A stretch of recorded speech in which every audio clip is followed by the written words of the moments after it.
I didn't like it. We're good.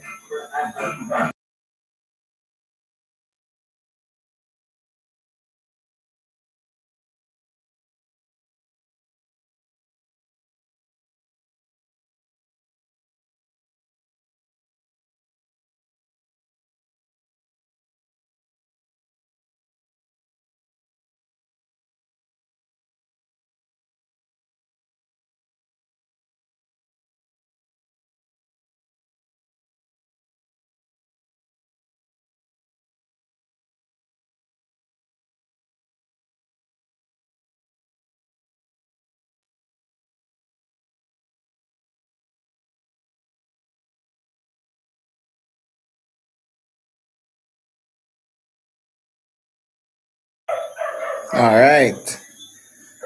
So we are live. Okay. So welcome to our decided to review video. Um, to get your guys blood pumping. We can do some practice before the exam tomorrow.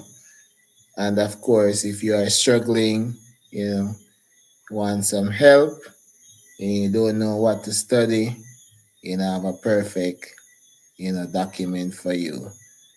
All right. So you can join our group, and of course, I put that group in the. I'll put the descriptions in the chat, and of course, we can get started. All right. So if you're struggling and want some notes, you want a little booklet, of course, I will add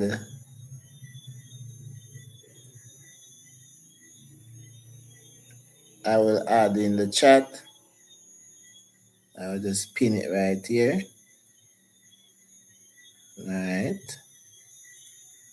And you can join the WhatsApp group for um, that document. All right. So get in the chat, guys. Let's comment on some answers. All right. And we can move fast. So, first question says define the term stakeholder. Right? Anybody in the chat want to give that a try? All right, we're going to define what stakeholder mean. Anybody in the chat want to give that a try? We are open right now. All right. Who are our stakeholders?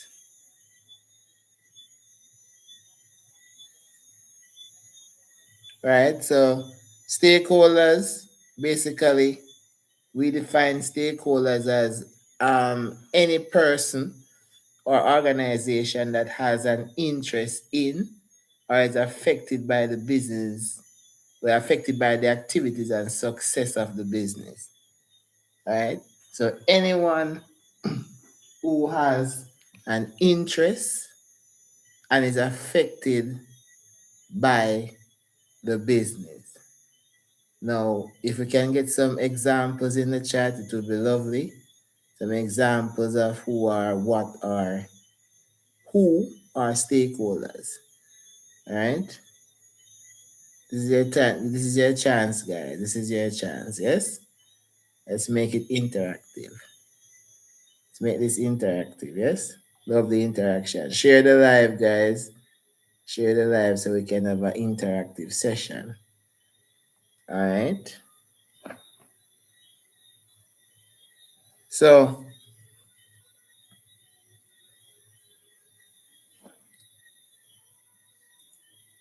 come on, nobody in the chat. Okay, so we're seeing some persons in the chat. So we're saying customers, managers. All right. Why would a customer be a stakeholder? Why would a customer be interested in being a stakeholder? Let's type it up fast, guys.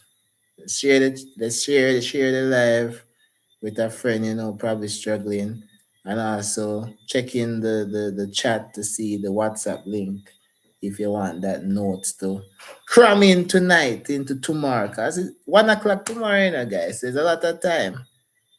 Lot of time, eh? Lot of time. So let me go ahead and explain in the meantime. So because they are involved in the business, you need a little bit more than that, Jenkins. So you need to say, all right, let's talk about an example. So workers at a supermarket are stakeholders, right? Because the business provides their jobs and income, right? So that's why they are a stakeholder, because they are interested in the business because the business give them money, right? So a manager would be similarly interested. He's a stakeholder because the business also give him money, right? The customer will be a stakeholder because it provides goods and service for them. Yeah? So that is why we talk about a stakeholder, right? So that is why stakeholders is anyone who has an interest or is affected by the activities and success of the business. It says identify two stakeholders that are involved in a business, and of course we already did that. We said that employees, customers, all of these persons are managers. All of these persons are stakeholders. It says role, outline one role of one of the stakeholders identified in I. Right? One role. So, what's the role of the manager? Jenkins, since you are the one in the chat, what's one role of a manager or a customer? Okay, it says all that one role of the stakeholders identified, and you identified customer and manager. What's one role of the customer or manager? Let's go, Jenkins. Let's go. Let's go. Long time I haven't been live, Been so long. Let's keep the chat interactive, guys. Let's go. Let's go. Let's go.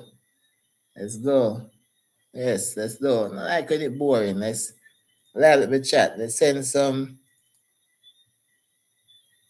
All right. So we say, all right, good. So we're seeing some reply. Good. So outline one role says to treat customers great. All right, so manager, so I said treat customers great. Hey, I want to put a little bit more on that. Put a little bit more on that in the exam. So treating customers good leads to repeat visits. That means the customer want to come back. Yeah. Managers ensure the business maximize profitability. Big word, yes. And also the manager also have to ensure that everybody is comfortable, right? We are all comfortable, good, proper working environment. Rico, manager role would be to manage the operation of the business. Excellent. All right, so good. We're understanding that. Excellent. Move on to our next question. Next question says, describe two functional areas of a business. Yay. All right, let's talk about some functional areas now of a business, guys. Two functional areas of a business. Two functional areas of a business. Let's go. Two functional areas of a business. In the chat, in the chat, in the chat. Doublers in the chat, guys. Doublers in the chat. Let's go. Production and financing. All right. See, marketing and product. Okay. Okay. All right. So yes, finance and marketing, functional areas. Good. So it says to describe. So how would we? What would we say is marketing? Right? Can you give me a little snippet? What's the function? Can I say describe? So when we're describing now, what would we say marketing is, and what would we say finances? So one person can give me marketing, one person can give me finance. All right. There's also another area, and there's also another functional area for business I'm not seeing anyone talking about. Guys, 21 of us here, guys. Let's all communicate, man. Let's all get in the chat. 23 of us here. Yes, let's all get in the chat. Let's all get in the chat. Let's all interact. Let's all send some like. Like up the live, man, you know? Like up the live. It's long time Pure Knowledge hasn't been live, you know, man. Let's welcome Pure Knowledge getting live. Yes. Let's like up the chat, guys. Get some energy, yes? Marketing would be promoting or boosting a product service of the business. Yeah, yes. Seeing research and development, R&D. Michelle, come on, man, good. What's the function of R&D? What's the function of R&D? We're learning from each other, now, guys. We're learning from each other. R&D. Yeah? Finance, department that issues money to the employees. You do more than that, you know. Hilton. You do more than that because the finance department manage the money of the business. Not only when we talk about finance department, you know, we only think about paying the employees, but it's more than that. It's about managing the money of the business. You understand? So the finance department would prepare the budgets, pay the bills, yeah, keep the financial records, and ensure the business makes a profit. Yeah. So it's more than just issuing money to the employees. It's about managing the overall spending of the company. Yes. Rico saying R&D would be like upcoming community and research, and the research and development would be to see the improvements that can be made. Yes, we just want to structure it a little better. R&D, as it says, research and development. So what you do is that the business research potential new products. So before you can make a new product, you have to research what is there. So say for example, you want to make let's say you want to make banana bread. You can't just go make banana bread so without doing your market research. Right? So you're doing your research, you say, banana bread is already out there already. So let's try plantain bread. Yeah? So as plantain bread is something we don't see on the market. So what we do, research a potential new product, and then now we go and develop it. You understand? So that's what R&D is all about. R&D is all about the I word. If you think about R&D, it's about the I word. What's that I word? Who can tell me that I word in the chat? When we talk about R&D, we think about this I word.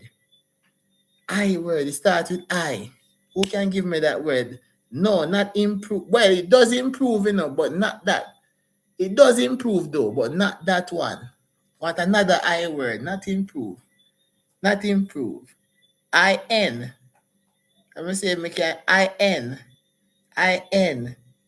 No, man. I-N. Innovate. When you talk about that, you talk about innovate.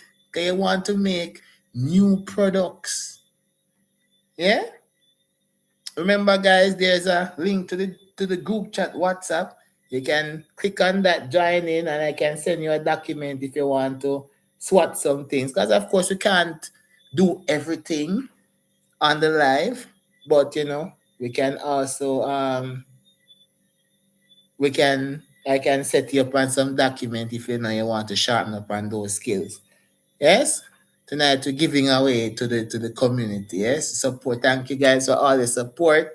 Watching my videos. I've seen the love and in the comments, especially on the POB videos and other videos. Alright? So good. Alright. So we talk about our functional areas. And we talk about HR. Human resources. Good job, Hilton. That's a very good one. HR. And what does HR does? Remember that HR is the area that responsible for the resource, the human resources, so the people. So it's the area that recruits, train, manage workers in the business. It also deal with employees' welfare and their salary. Yeah? All right. I will talk about production, right? And operation department. This department is responsible for making goods or providing services efficiently. Yes? So,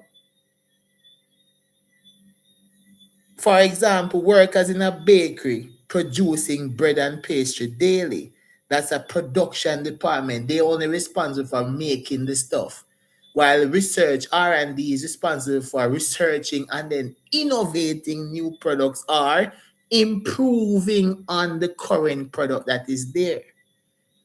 Yeah. And of course, somebody must say our customer service department. That's a very important functional area. Customer service department. Because this area handles customer complaints, questions, feedback, right? To keep customers satisfied. Come on, guys. For example, a digital representative helping a customer to solve phone issues. For those in the Caribbean, well, I'm from Jamaica. And sometimes when we're in Jamaica, we're trying to get to digital. Oh my God. Oh my God. Eat off your credit. Eat off your credit. And then you say, what my credit? Then I say, oh, I'm sorry, we can't refund you right now. Da, da, da, da, da. You know? And sometimes they get upset and start cuss them. And no matter how you cuss them and send them up a space, they will always say, thank you for your cooperation. But unfortunately, we can't give you back your credit. But we value you as a customer. Right?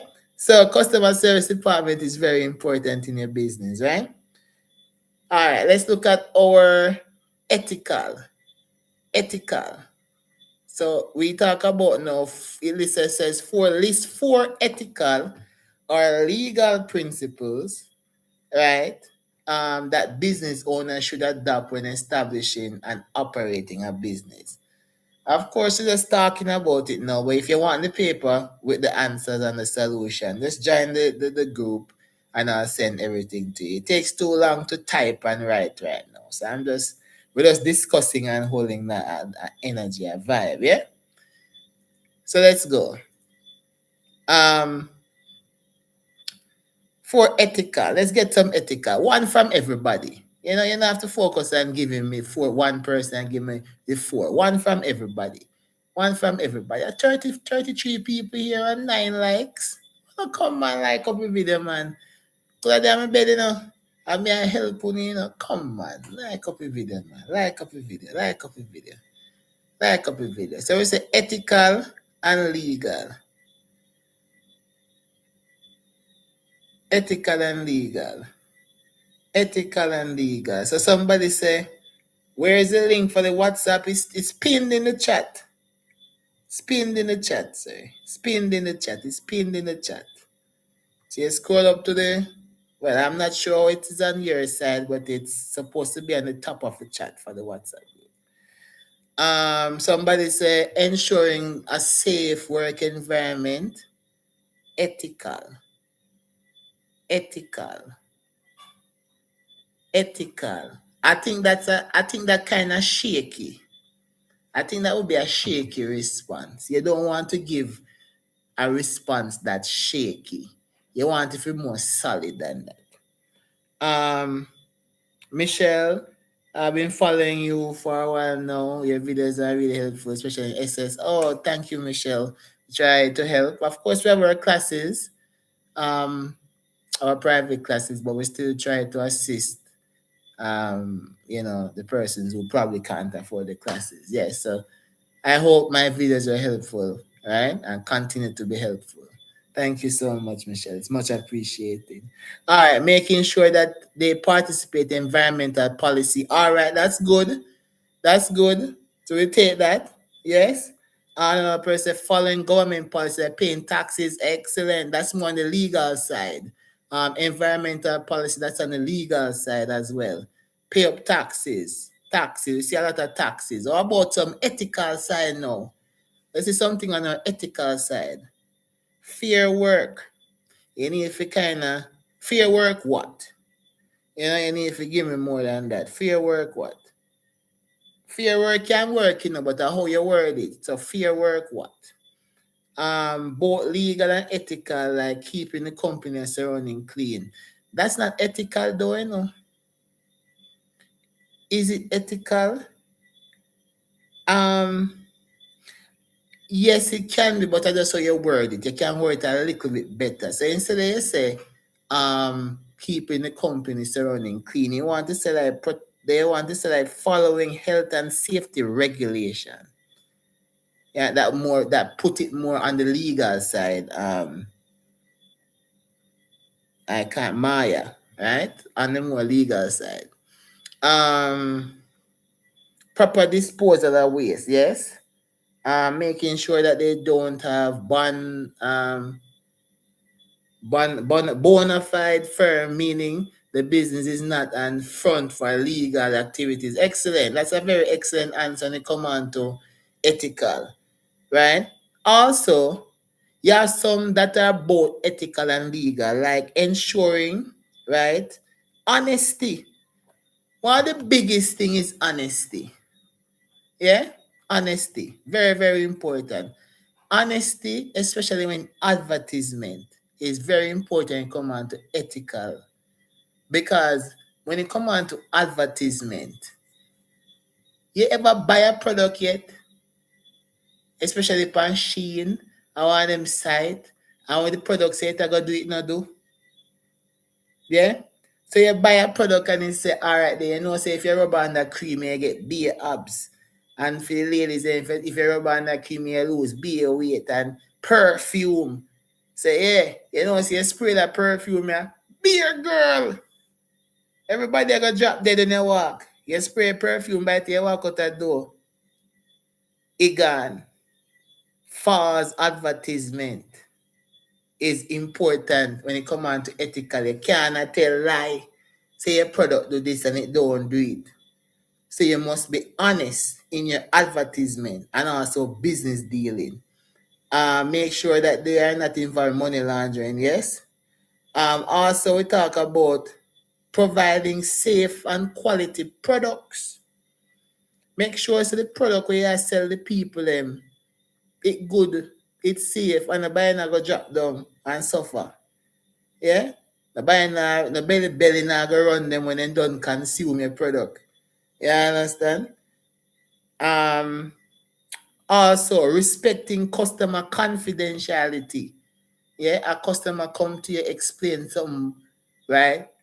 And you just ball out something, right? So a customer might come in and probably up on a Sunday and everybody eat rice and peas and chicken and that's money they can't afford the rice and peas and want to buy tin mackerel, if you come from not if you don't come from Jamaica, probably you wouldn't know what is tin mackerel. But you want to buy a tin mackerel and you say, why you sell me a tin mackerel? And the shopkeeper said, tin mackerel? Our tin mackerel you want? You understand? So you have to respect the customer confidentiality, right? You also when the customer pay them bills through cards like debit card, credit card, you make sure that their information is kept confidential, right? Yeah. Yeah. All right, so we're good on that, guys. We're gonna move on. We're gonna move on to the next question. That says, explain the likely consequences of failing to comply with any two ethical principles listed. So, what are some consequences for any one of the reasons that you just list?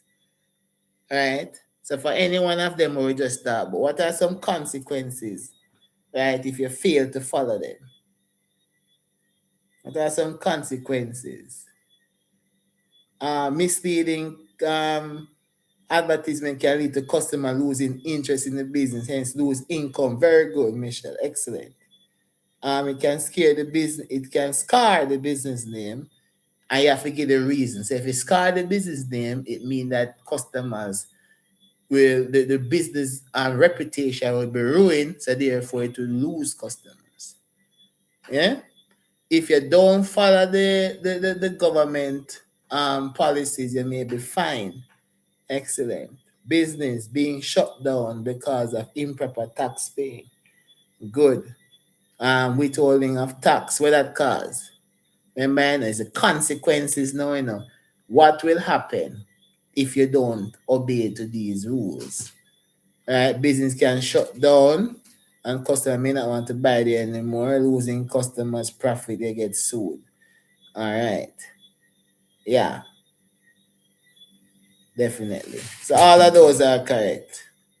All of those are correct. And another one that you can think about also is employees may leave the company if they are not paid their proper wages. So if they are not paid properly, they might leave, right? Wanting to go somewhere to that respect them and actually pay them, right? Good job, guys. All right. Next one says define the term feasibility study. Right? What is feasibility study? What's that? What's feasibility study?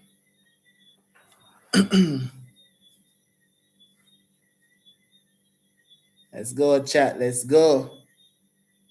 Let's go, chat. See some doubles in the chat. Let's go. Feasibility study. So, Shamar says when you research the product, it's a little more than that. It involves research, but a little more than that. We're seeing 60 people online, guys. Get into the chat, man. Get into the chat. Get into the chat. Let's have a discussion, man. Let's have a discussion. Remember, the WhatsApp link is in the chat. It's pinned, so you can join it for the information afterwards. All right. Let's like up the video, man. 62 people, 22 likes. So now go on good, man. Now go on good, man. Let's go, man. So it's a feasibility study is a research which determines the profitability of a business venture. It does, but it's not the meaning I would want. But it does though. It does. A study to determine the business is profitable. Yes. Yes. But the one that I want is this one. To study, to find out if the business is viable. To find out if the business can work. That is what we want. That is what we want. You see, after you put to find out if the business is viable or if the business can work, then you can put in the profitability part. Yeah? So whether you say if it can work or it is practical, those are better definitions to have. You understand? So you put them together and you merge where Carr says, and you put that together with to a Shamar say and Michelle say, you're good. Yeah? So that's what a feasibility study is, guys. If you want to see if the business can work, it's an investigation to determine whether a business idea or project is practical, is possible, and likely to succeed before money is invested. Now, state two reasons why it is important to conduct a feasibility study. Yes, Lani, oh my, Lani Sealy. I hope I'm pronouncing that correct. Yes, that is correct. I like that definition. So two reasons why it's important to do a feasibility study. All right, so before opening a new hotel in Barbados, an entrepreneur conducts a feasibility study to survey tourist demand, cost of construction. Okay, so why is it important now to conduct a feasibility study? So Shamar says to plan ahead so you don't lose money. Excellent. Excellent. That is good. That is good. Because you can't invest your money in somewhere you don't know if it's going to be successful. You're going to lose everything. Yeah? Um, it says important because you will avoid potential losses. Good. Good. It's important to conduct a feasibility study for it determines if the business is worthwhile to reduce risk. Helps the business owner to make better decisions. Help the business owner to make better decisions. It also help you to determine the customer's demand for the product and service, because in a feasibility study you will have to find out if people actually want this product. Yeah, I mean, everything we do here can come on the exam, and that is silly. Everything. Yeah, and yeah, we don't do anything that won't come on the exam. You know, we'll be wasting our time. Yeah. So yeah, we need to also know what's trending so we can plan accordingly. Let me say the niche topics. To be honest, POB is all over the place. I mean, looking at the trends, you need to have the basics. You need to look over the basics, like just look over the whole. There's a short document around 120 page, which covers everything. Um, the niche topics, because POB is mostly business and most of business are common sense. They normally touch every aspect. It's hard to determine what they won't touch. It's not like a essay type of question. These questions are short answer. When it's short answer, they can go anywhere. Yeah. Um. So that's difficult to determine because it's short answer. Short answer can come from anywhere. You know, I've been teaching POB for like what 5 years, and every year the paper you won't get exact questions, but these questions can help you to answer other questions. So, for example, if you know feasibility study can help you to answer something else. Yeah. So I wouldn't say there's niche topics really, but I mean if you want to do it, no problem. Um. Yeah. So let's move. We have to be grammatical. You have to be grammatical in everything. Everything. But they don't really mark you for grammar as much as they mark you for content. Grammar is more for English language. All right. Stay tuned. All right, so we do that already. Let's move on. Says identify one primary source and two secondary sources of information using conducting a business research. All right. Trust me, guys, you'll be fine. The way I see you guys are talking to me now, you'll be fine. You'll be fine. You'll be fine.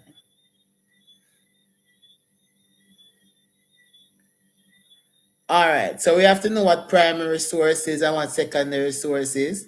And we know that primary sources are information that would be So do we know what primary source is?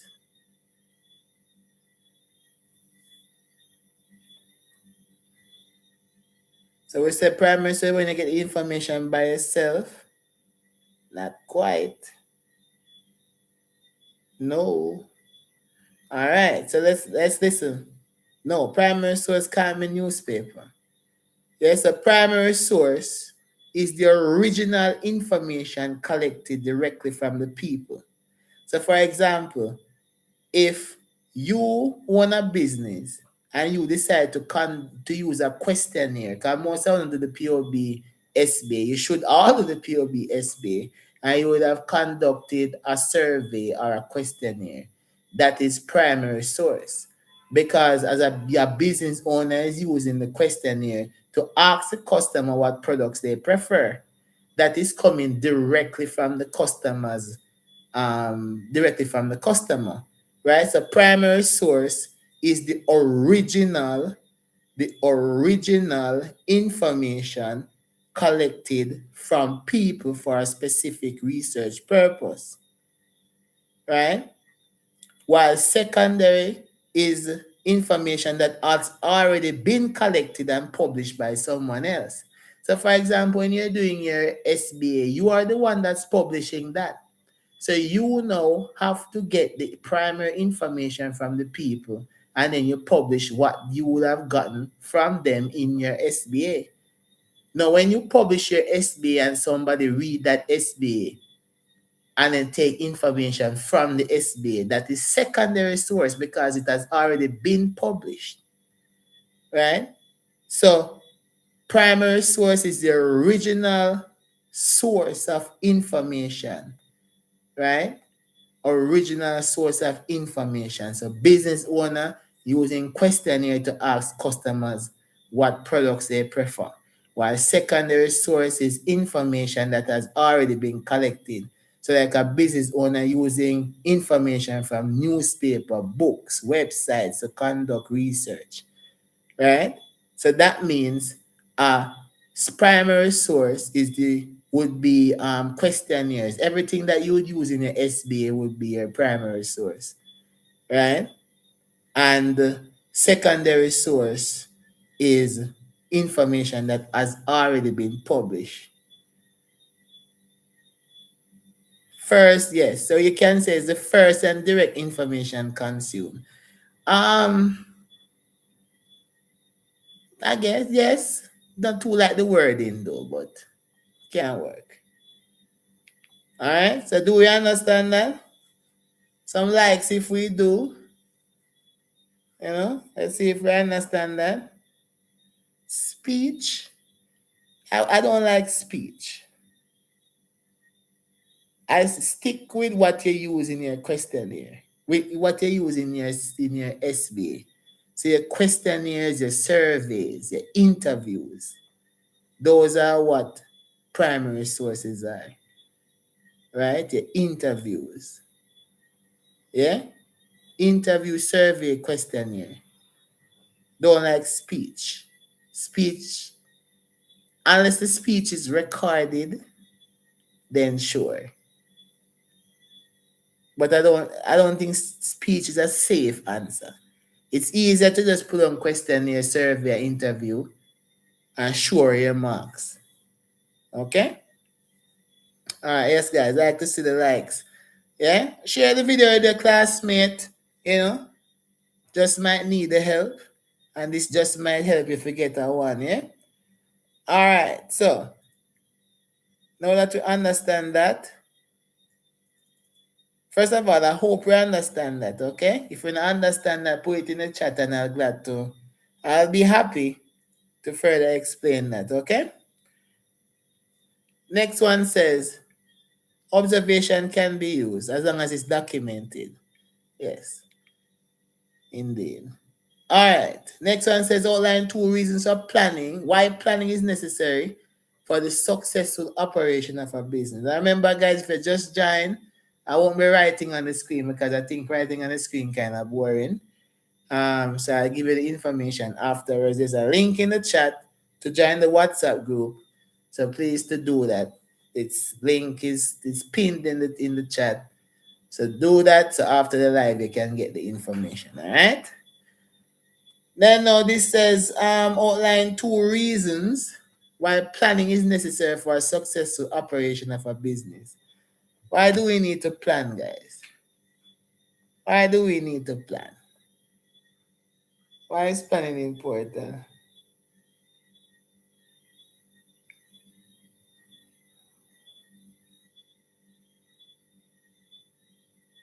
Why is planning important? Let's go. Anybody here from, I would say, Barbados? Anybody here from Trinidad? No Trini? No Trini, no Trini? I want to go to Trinidad this summer, you know. So if the Trinis are here, let's see you. Let's see you. To determine the necessary resources needed for the operation of a business and to set out future goals. Yes, I like that, Car. I like that. Shamar, to get an insight on where the business will be in the future. Okay, that's one. Planning is necessary because it helps to outline what goals are needed to be achieved. To make sure that you see the business successfully and can possibly get persons to invest. All right, Trini here. I like, yeah. Last year, I think when I went live 2024, and I was like, I think the saying was, "Bye." Yeah, I want to go to Trinidad this summer, guys. Tell me where I can go to have some fun in Trinidad. Okay. It says to ensure a smooth business operation, you need to be more specific, though. Yeah, because when you say outline, you need to be a little bit more specific. So you need to be saying something like, planning helps a business to achieve its goals efficiently. Yeah. It says outline. So you need to write on outline 4 marks. You need to write like 2 lines. So you need to analyze how much marks you need. So if a 4 mark, it means say two lines for each. Right? So planning helps a business to achieve its goals. It provides direction for workers and managers by outlining what needs to be done. So because the goals are there, yeah, everybody know what to do. Everybody know what they are trying to achieve. Yeah. And how it should be done. So this helps the business operate in an organized manner. Right? Planning help to reduce waste of resources. Because if you know what you need to do, there will be no trial and error. Right? So business prepare for problems, avoid unnecessary spending, and use resources wisely. Right? So you plan in case of an emergency, a plan in case things don't work out well, what you're gonna do. You understand? It also helps to improve decision making, right? Helps to coordinate activities among departments, make sure say every department work together, right? Every department have a clear roadmap, as somebody say, so they know what to do. So every department is in sync and cooperating. Helps business prepare for the future change, right? And future change is important because even in Jamaica right now, there's a change going on, well, a lot of changes in terms of one, the war between the United States and Iran, um, the whole kidnapping of Nicolas Maduro from Venezuela. That's affecting us in terms of oil, like gas, right? And the gas prices is going up in Jamaica currently. I'm not sure how it is in Trinidad and Barbados. You can tell me what all your gas prices are, right? But currently in Jamaica, gas price is very, very high. And schools in Jamaica are thinking about um, going online instead of going physically to school because pretty soon we can't afford gas. So that is a change.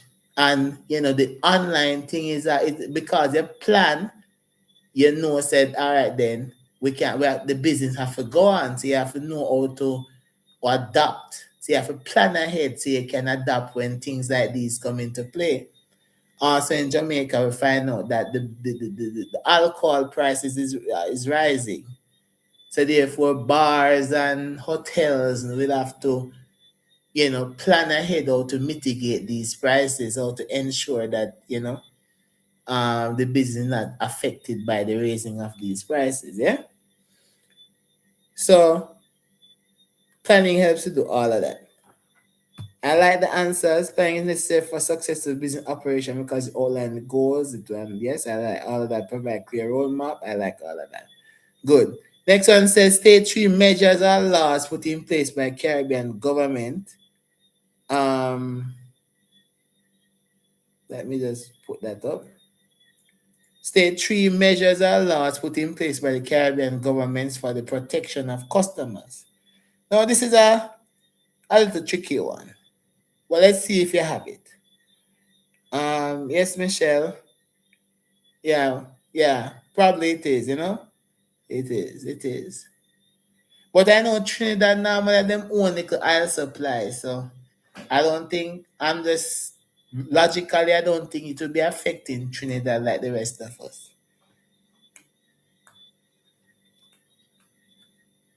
Alright guys, so three measures or laws in place by Caribbean governments for the protection of customers.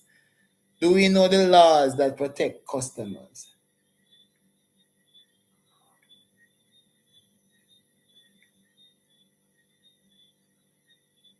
Let's see those laws, guys. And if we're not sure, we can't say we're not sure. Can't say no, we're not sure about that one, sir. I take those answers too, because it helps us to move on and help us to clarify what's going on. So somebody said the Public Health Act. I mean, I mean, I mean, yeah. Yeah. Indeed. Yes, it is. Somebody said the food handlers permit. We're talking about measures. All right, we can take that. We can take that. Anything else? So, not the health inspector. Remember we saying laws are measures. Inspector is a person. So we can't put health inspector. Remember, laws. So anything we have to do with law, we have to put act on it. ACT. Act. Right? So you don't want to put the person, you want to put the law. You have to read the question and see what it's asking for. Yeah, that's very, very important. So some of the time you guys not say you don't know, you say ignore the question. You understand? So you have to look at it and say, all right, then one, three measures are law. If you're a person that answer question, get excited and don't read it, get your pencil and underline the main words that is in the question. So that means you don't get off track with what you're being asked. All right? So we said the Bureau of Standard Act. Remember the Bureau of Standard Act, because the Bureau of Standard is a place. Yeah? So we don't want to mention a place, we want to mention act. So we want to say the Bureau of Standards Act. Yes, that's good. We want to say overprice. So if you want to say overprice, it would be price control regulations. Yeah, that is what the law. Remember, in a regulation mean law. So if I say don't overprice, right? So it would be the price control regulation. Food and Drug Act, very good. The Ombudsman Act, I'm not sure about that. I'm not sure about it. I'm not sure about that one. I'm not saying it's wrong, but I'm not aware of it. Because in Jamaica we don't really have an ombudsman anymore. Um I mean, yes, Fair Trading Act. And remember, guys, it's a customer, so the first one should I say is the Customer Protection Act. Yeah? Customer Protection Act. Yeah? Remember, the customer is always right, Yeah? That's why the customer always right, because they have things that protect them. All right, let's move. So again, common sense question. Jomo is planning to open a barber shop. Explain two factors that Jomo should consider when deciding the location of his business. All right, so Jomo open a new barber shop. What are some things Jomo should think about?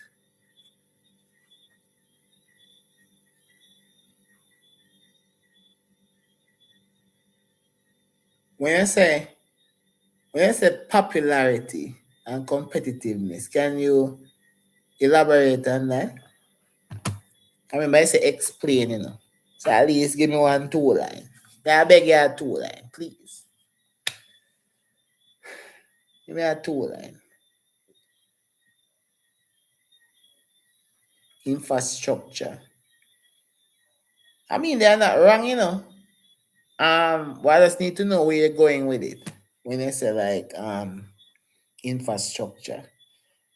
I just want to see where you're going with it. Or easily customer can access a shop. Like, I like that. Yes, so accessibility to customers, right? So Jomo should choose a location that is easy for customer to reach him. Say Jomo, if you go up on a mountain, go build him in barber shop, kind of buying that going up there, right? So Jomo barber shop is located in a busy area with lots of people and transportation is more likely to attract customers and increase sales, right? Somebody said competitiveness, and that's true. Jomo should consider the number of other barbershops in the area, and that is where planning and feasibility study come in, because if Jomo in feasibility, he will see that yeah man, 10 barber they on the strip and make no sense about that open no barbershop right here, so because we have 10 more barber here, right? Um the foot traffic would come under accessibility. Yeah. So we talk about the competition. Other things we can consider it would be the cost of rent, right? Let's say Jomo have to rent a spot to open his barber shop. The cost, how high or low the rent is, you will have to consider that. You will have to consider probably if you have if you're thinking about like catering to drivers, people who drive, Jomo have to consider say, all right, people are going and park, if them turn up to him barber shop. Jomo have to also think about the security.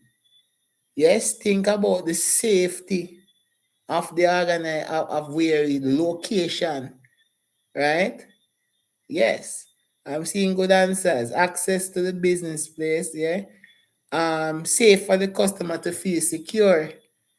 Um, yeah, somebody's asking what topic they like to bring this year. I don't know.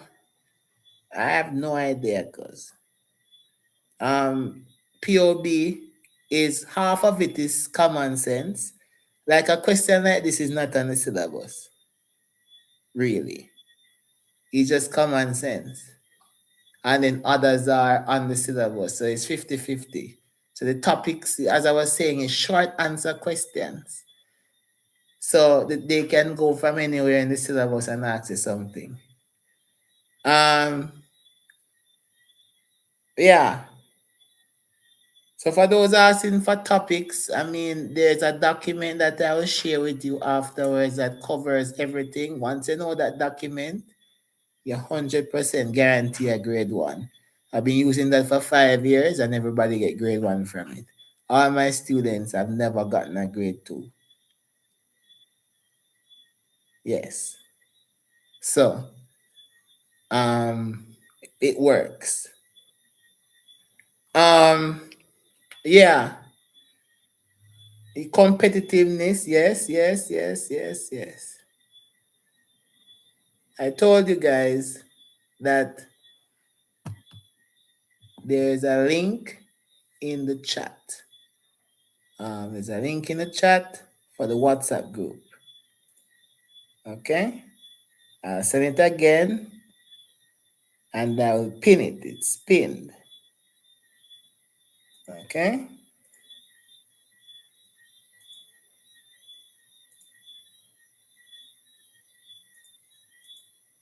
So it's pinned. So it's always there. If I don't have common sense, well, can't help you on that one. Dragon. Chief Dragon, can't help you on that one there. I'll upload the document after the live, sir. Alright? So we move.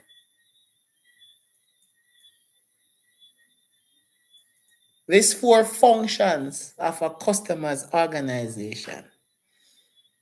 I said these 4 functions of an organization. What do we mean by that?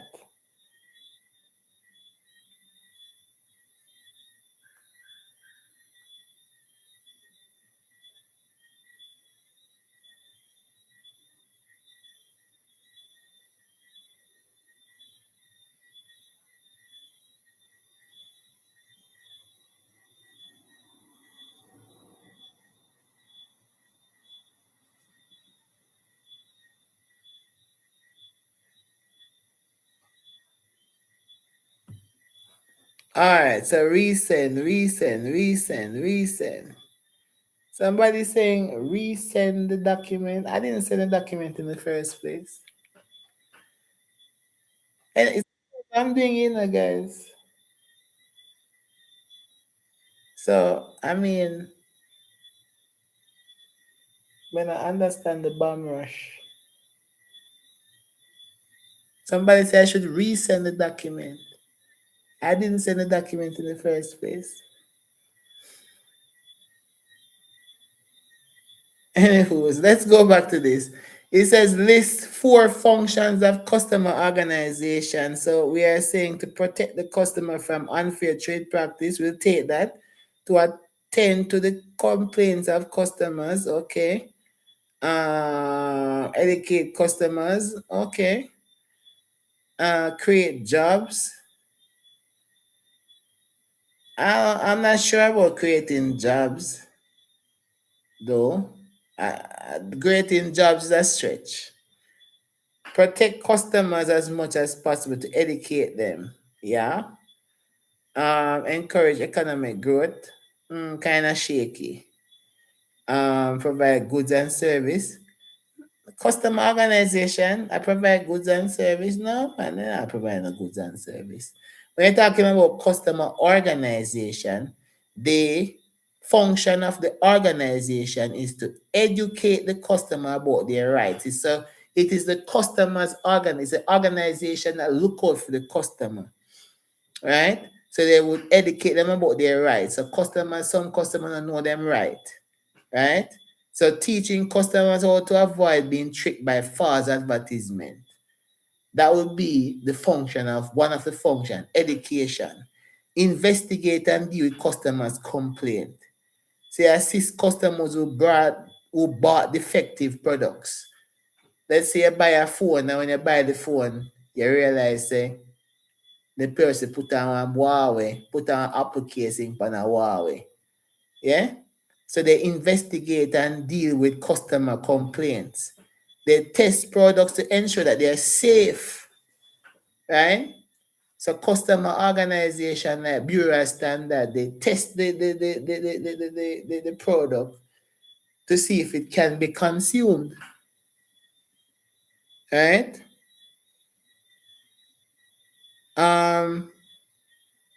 Customer organization basically protects the interests of the customer. Yeah, encourage fair trade practice, anything to protect the customer and help the customer. Like the Bureau of Standards, testing the product quality of food and all these things. So like that, if you understand that, guys, Let me know if you're understanding what I'm saying. If you don't understand, let me know that you don't understand. All right. Ask the questions, and I'll answer the questions. All right. You know, I'm an old guy, so I soon have to go to bed. You don't understand? All right. So customer organization look out for the interests of the customers. So anything to protect the customer, that's what the customer organization do. They protect the customer. So for example, the Bureau of Standard protect the customers by testing the product to make sure, say, when you are consuming the product, you're not dead. Yeah? They ensure that the product is safe. Another customer organization, they listen to the complaints of the customer. So if a customer go to an organization and get bad service, they can report them to the necessary customer organization, right? And then they will look into it for them. You understand now? So customer organization look out for the customer. So one of the thing that they would do is that they would educate the customer to say, listen to me. These are some of the signs they should look out for false advertisement. Right? They educate the customer on companies out there want to scam and rob them. Right? So they protect the customer at all costs. So they educate the customer about their rights. They investigate and deal with customer complaints. They test the product to ensure that they are safe. Right? So they basically represent and protect the customer's interest.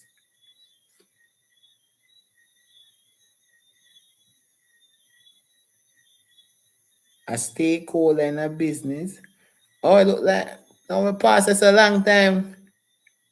Pass this a long time, man. Right, the person just joined the live. Alright, next. Corporate business are paying more attention to customer service. Outline 2 roles of customer service. So what are 2 roles of customer service?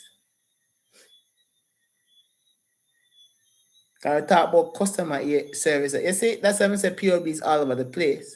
Because first of all, they ask the functional areas, and then they ask the functional areas right here. So, I mean, you just have to just know your stuff. So, 2 roles of customer service. What's the point of customer service? What do they do? Why companies need to have customer service? Why is that important?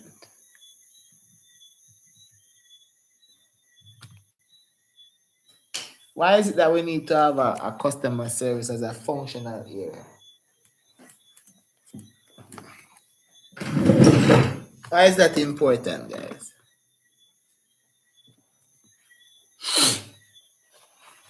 Let's go, man. Let's go, man. Let's go. We don't know this one?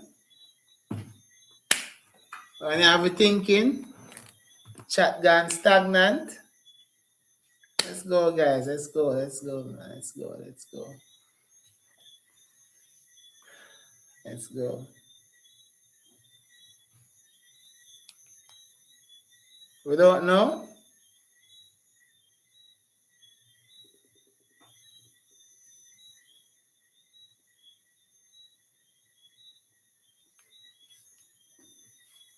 Or am I on the wrong place? Well then. Okay.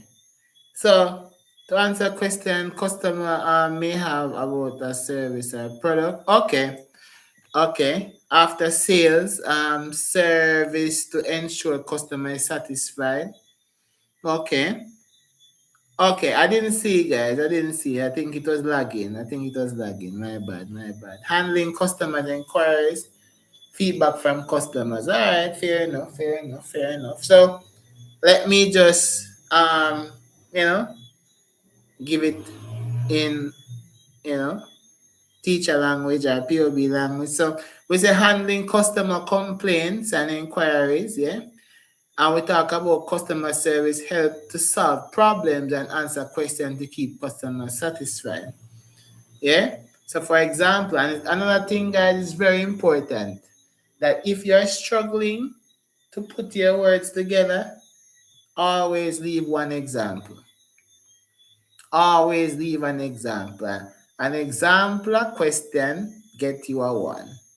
Because if is it that something you explain it just not clear, so sometimes the example just help you to make it clear and you get your point. So examples, guys, examples is very, very good, yeah? So for example, okay, what can I say now? For example, a customer service representative replacing a damaged product for a customer, right? Probably giving them like a discount the next time, right? Next time you can say a customer service representative building customer loyalty and satisfaction, right? So if you have good customer service, you'll end up with loyal customers, and loyal customers lead to repeat visits, right? So customers will want to come again and buy. You understand? So build customer loyalty and satisfaction. Good customer service encourage customers to return and continue supporting the business. Yeah? All right. What time am I leaving? When my eye them shut. That can be any time. When my eyes decide that they want to go and rest. Um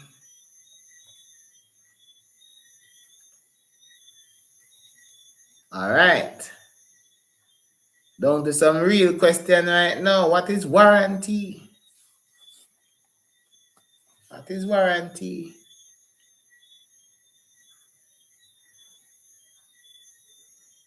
What is warranty? What is warranty, chat?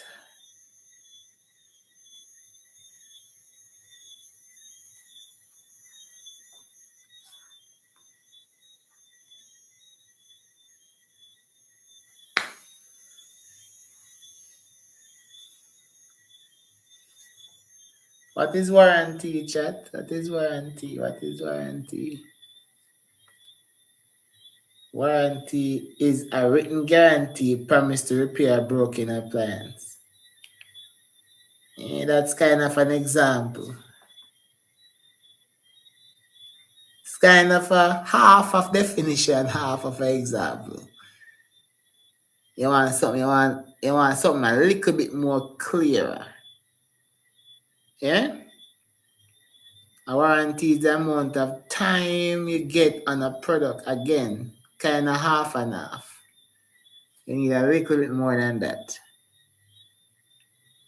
So if a product get damaged, it's in a certain period of purchase. All right. It's a type of guarantee that manufacturer makes regarding conditions of a product. Warranty is the time period you get to bring back the item if it becomes faulty. Warranty is a guarantee given by a seller or manufacturer promising repair or repair. All right, so yeah, we can take that. So basically, warranty is a written guarantee that is fine. Is a written guarantee, right, given by a company, promise to repair or replace a product if it becomes faulty within a specific period. Yeah? Yeah. Yeah, so we have that. So Sears, is that ouch? May I fix up your things so you can go tomorrow morning and shut it up. Yeah? So the amount of time a business grant a customer to return a product, a 10-year warranty on a Samsung fridge. Jaja. But you know, I see that 10 year there now. Me want another company there. Cause me want buy about 4 fridge from them. Cause 40-year warranty. That be good. You see? Somebody asked me what's a grade one. What you mean by that? I don't know. What you mean by that? Guys, I'm too obsessed with grade one, bro. Like, listen. When I was going to school and doing POB and doing subjects, I never think about like what is a grade one. You just go in there and prepare and do your best. I know it's a random example. I'm just troubling you. Like there's no percentage really in CXC. That percentage is a hidden percentage. Nobody knows that. So a percentage, CXC mark, they do it basically by, well, I don't really want to say it on the live, but nobody knows the actual percentage. There is a level, but nobody knows it, and that level can change depending on the performances. So it's not a strict percentage, right? But I don't really want to go in depth in that because we are on a public platform. All right, but nobody really knows the actual percentage. All right. Um,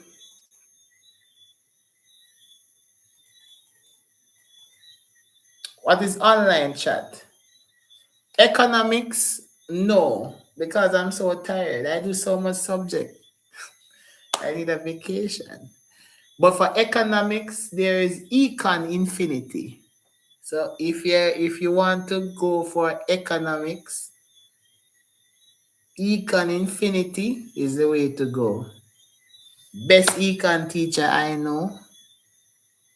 Yeah, Econ Infinity. So you can look up for Econ Infinity. It's very, very good. Very, very good. Very, very good. If I was doing econ, I would learn from him. Very good guy. All right. Online chat. What is that? So we say online chat is having conversation with customer concerning a product. Yes. But the only thing you need to put in that is real time. Real time series. That's the only. When you talk about online chat, real time has to be in it. Yeah? So you add real time to that definition and you're good.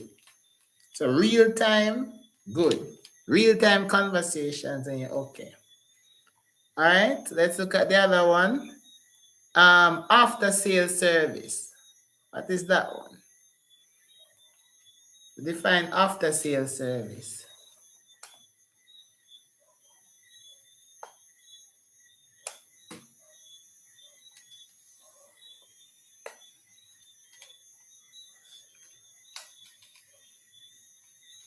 I mean, I can't wait for August too.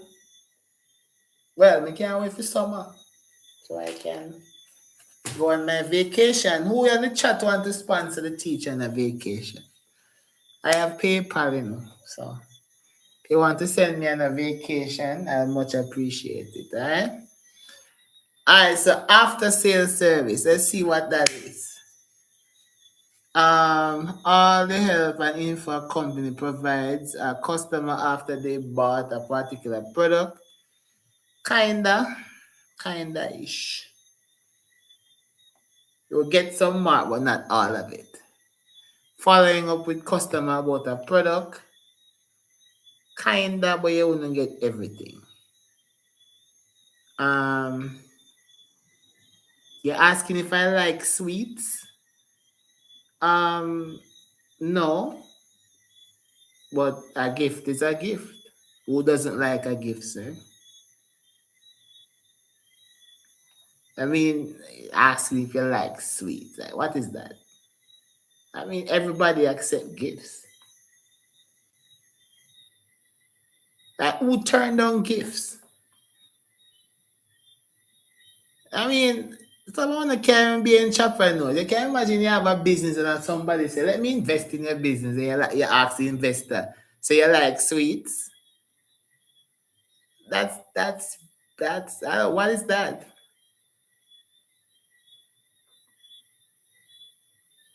Yeah, the POB. You're doing POB and asking if you like sweets.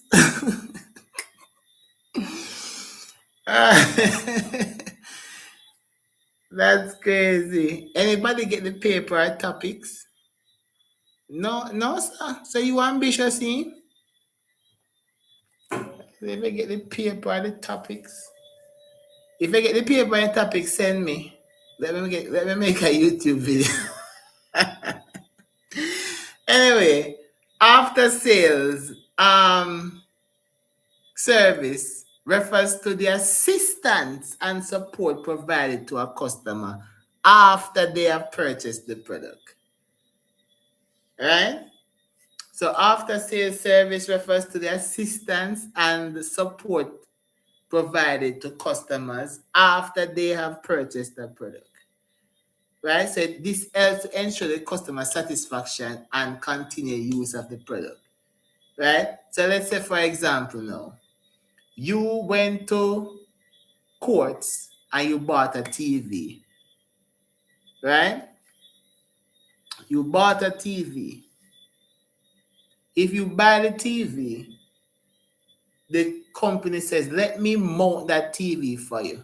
Yeah? So you buy the TV, they carry the TV to your home and then they mount the TV for you.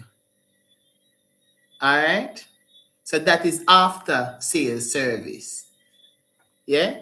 So let's say, for example, now you buy no extra fee. Extra fee, not necessarily. That's why it's an after sales service. Right? So once you buy the TV and they come home and mount it for you, it's a part of the package. Right? They don't charge them extra money. For example, yeah, you go to the store and you buy a phone and then put in the chip for you, sort it out. Right? That's after sales service. Go to the furniture store, you buy a furniture, guess what? You buy a settee, they deliver the settee for you. Right? And if if the coach, let's say the coach want to repair, they repair it for you. Because technically, a warranty, if you perform a warranty, it's after sales service as well. Right? Like if I buy shoes, the company will send. You're joking, you know? Let's be practical. You give practical examples, yeah? So that's what I'm saying. So warranty, if you actually perform a warranty, it's actually after sales service as well. So for example, if you buy a phone and the phone stop work within the time period where the warranty said they're going to repair it, and they do repair it for free, that is an after sales service. Right? So after sales service is whatever the company do for you after you buy it. You understand? Yes, the Panama trip, definitely. Definitely. I'll take the Panama trip. Right? Because I don't know who don't accept gift.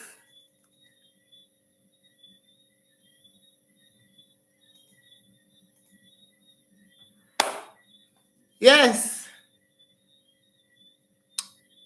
The man say, you love sweets?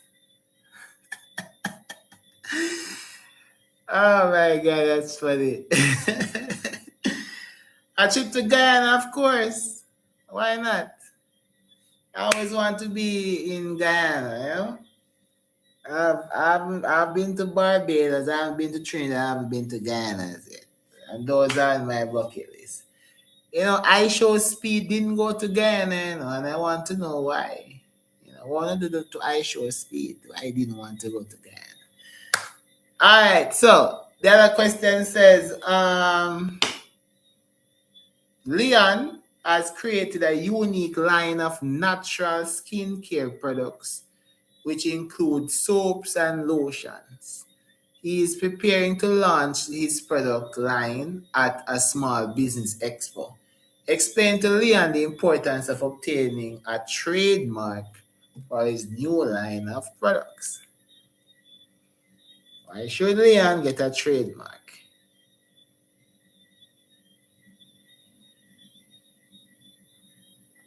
What is a trademark before you start answer the question? That is important. Before you start answer, yeah, let's think what is a trademark. This just start?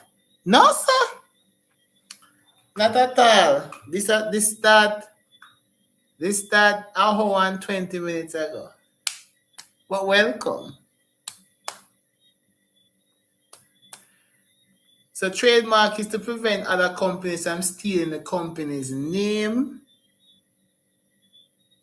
Not necessarily the name.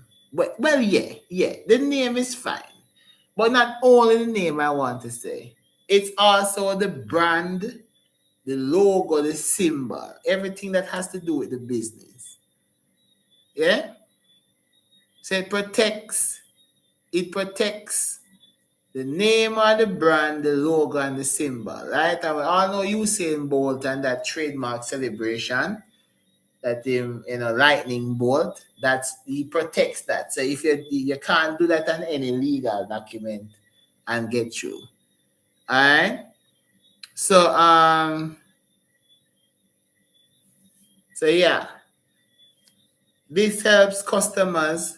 So to explain to Leon the importance of obtaining our trademark, right?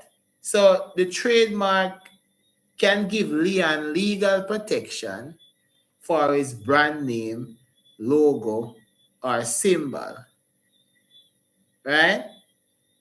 And prevents other business from copying or using it without permission, right?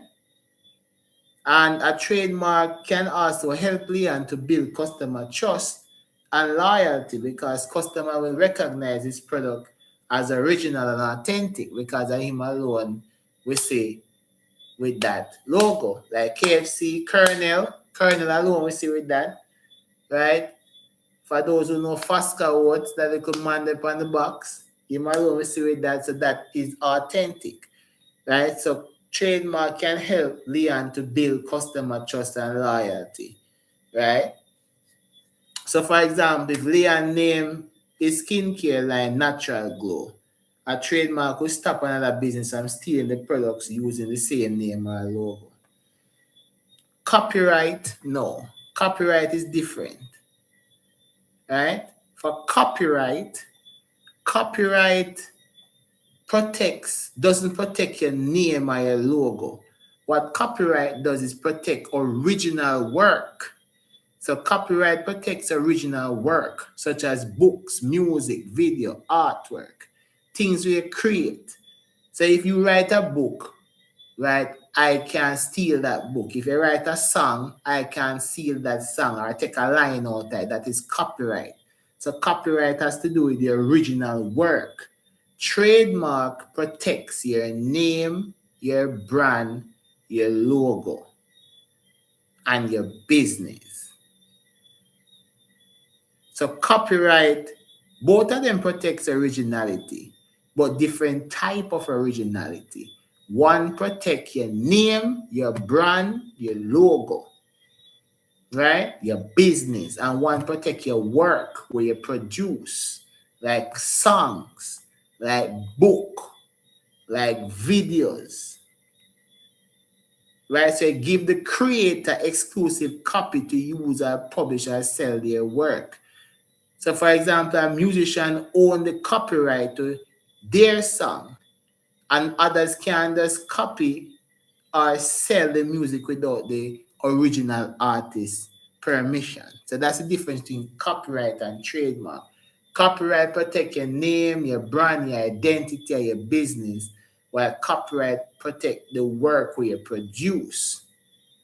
That's clear? Is that clear?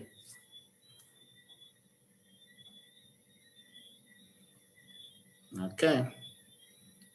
You have been to, no, I've never been to St. Vincent, But I think I want to go to St. Vincent when the cricket is going on because I'm a cricket fan.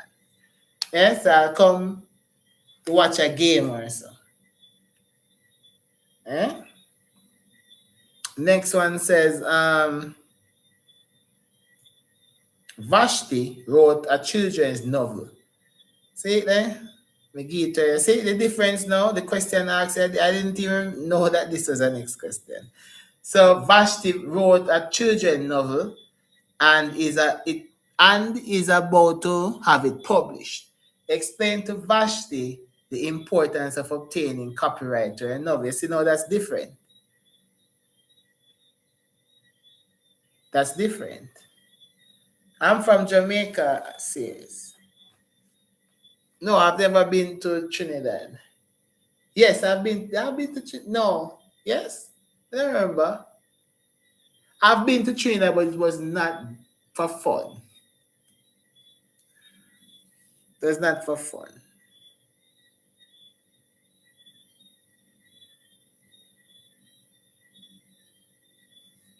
So that's why I don't remember because I was like just working.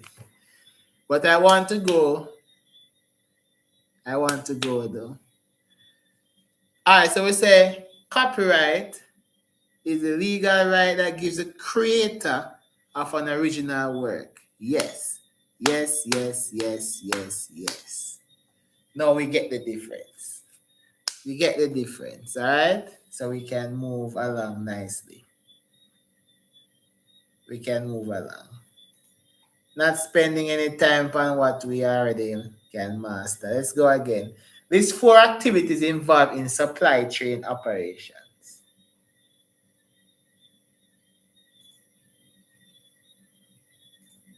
Supply chain operation. Let's go. We're not spending any time on something that we already master. Yeah? Let's go, guys. Let's go. This is a nice little conversation. I'm loving this live. I'm loving this live. I'm loving you guys. Good job. Good job. Good job. All right. So we are smashing it. We are smashing it. All right. Remember, if you're new, there is a chat. There's a WhatsApp group that I'll send information afterwards. It's a 1 o'clock exam in Jamaica. I'm figuring it's a 12 o'clock exam. It's a 12 o'clock exam in the other Caribbean countries. So you have time. You have time. Yeah. So packaging, good. Seeing them. Transportation. We seeing transportation? I don't think I see transportation. But if I don't see transportation, make sure you know it's transportation is there. Storage, distribution, right? Packaging, inventory, delivery. Everybody know that. So we're moving on. All right, so it's a 1 o'clock in Guyana too. Okay, nice. Um, Next one says state 2 advantages of supply chain operation. 2 advantages of supply chain operation. Can we know those already, guys? What we know, we're not spending any time on that. 2 advantages of supply chain. So we say, let's go. Advantages. We say efficiency. Explain that a little bit. Reduce operation costs. It does. So it helps to reduce costs by improving efficiency, right, in the movement and storage of goods. So it helps to reduce costs by improving efficiency in the movement and storage of goods. It helps businesses deliver products to customers quickly, on time, improving what? Customer satisfaction. Right? Yeah. Next one says,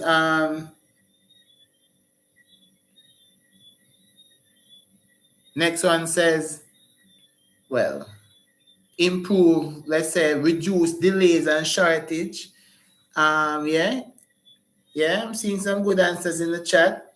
So I hope you're listening and it's going through your head and you're getting it and it's revision is good.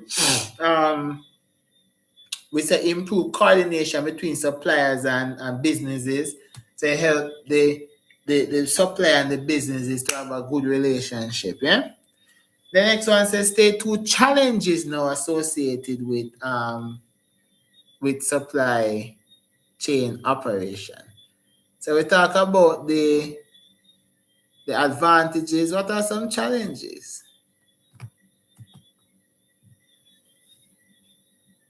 So it's a red tape, bureaucracy. What is that?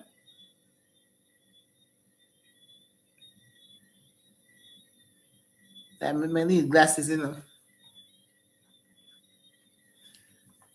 Maybe if you go for my glasses.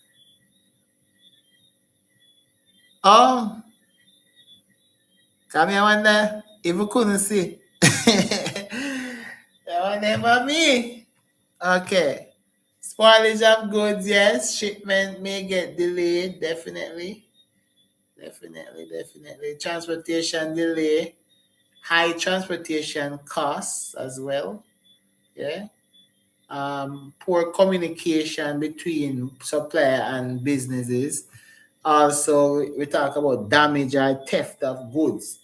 In a process, people can thief the goods. And also, we can have natural disasters too, disrupting deliveries.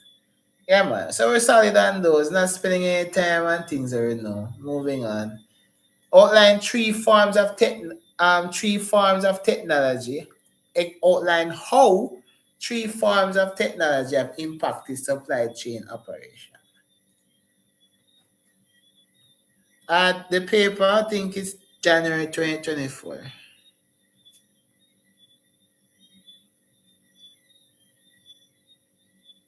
The rest of papers, I think they are already. Yeah, like if you visit my YouTube channel, you can watch January 2026. I did that already on the channel. Most of you guys would have seen that already. For the new subscribers, you can check that out. I've done I've done this 2025 video already. So, so I'm just doing something that's a bit, older.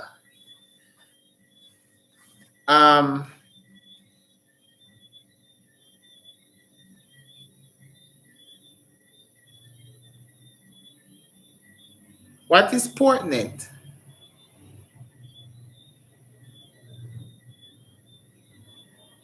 What's that? I don't know what that is. Educate me on that, because I don't know what that is. Trends? Nah, not really. Not what I see. It's just all over the place.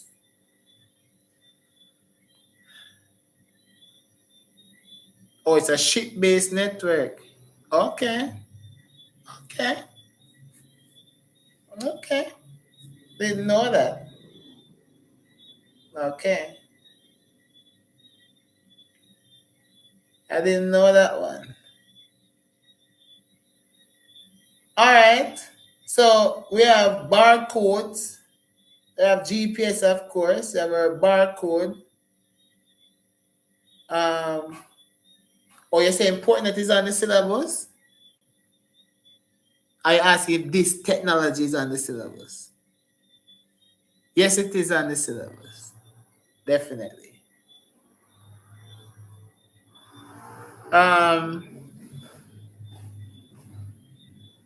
Yeah. So GPS, definitely. Barcode, because barcode and scanner help businesses to track inventory quickly and accurately, right? Reduces errors and save time. We can also talk about e-commerce also. E-commerce, you can buy over the internet, you can shop online, um, cloud computing, um, computerized inventory management system. Computer system help businesses to monitor stock levels and things. Yeah. So all of those can be used. Yeah. What time am I finishing? When my eyes are heavy and I decide to go to bed. Yeah.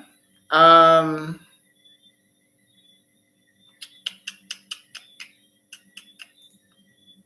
Let's move.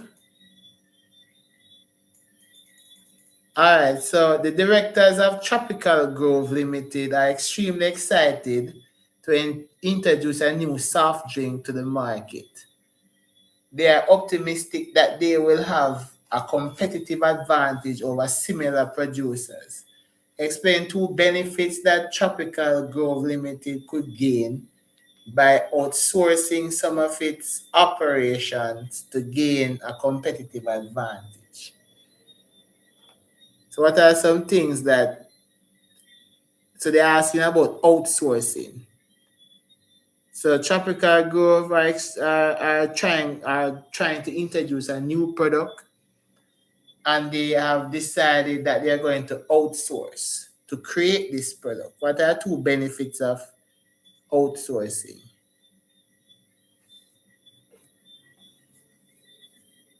So cost saving, definitely. Outsourcing, reduce operational costs. Yes, definitely. Right, because when you outsource Tropical Go, the company can save money on labor.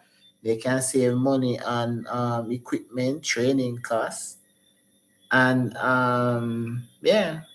So this allows the business to produce the soft drink and then cheaply. So they can create the soft drink. They can create the soft drink at a cheaper price and sell it at a better rate. Um, what else? Skilled workers. So I mean, yes, outsourcing allows you to have skilled workers. So for example, you will just have um, persons who are dedicated to making that soft drink, right? So about you don't have to worry about your employees learning that skill, right? Because these persons, that's what they do, right? Also, another benefit is that it allows the company to focus on its original operations. Because remember, they're trying to create something new, right? So that means that they would have been doing something before that. So that means they can focus on doing what they originally have been doing and still create a soft drink that is of good quality because they have outsourced. Do we understand that? Do we get that point? Am I talking Spanish? I will get that point. Yeah? And of course, it increases the efficiency and the productivity so the juice can come out faster. Right? And of course, we can also say that access, because you're outsourcing, we're assuming that this company would have access to more advanced technology. So that means that they can produce the drink at a faster rate, better quality, because um, they would have they will have the necessary equipment dedicated to making soft drink. What you don't understand, you have to you kind of say you don't understand. Yeah, you have to tell me what is it that you don't understand. Yeah? Alright. What you say? Drop asleep, so that's something boring? Jaja. Something boring? My God. Woof! Why is it that you don't understand? You say you don't understand. You say, sir, me not understand. What is it that you don't understand?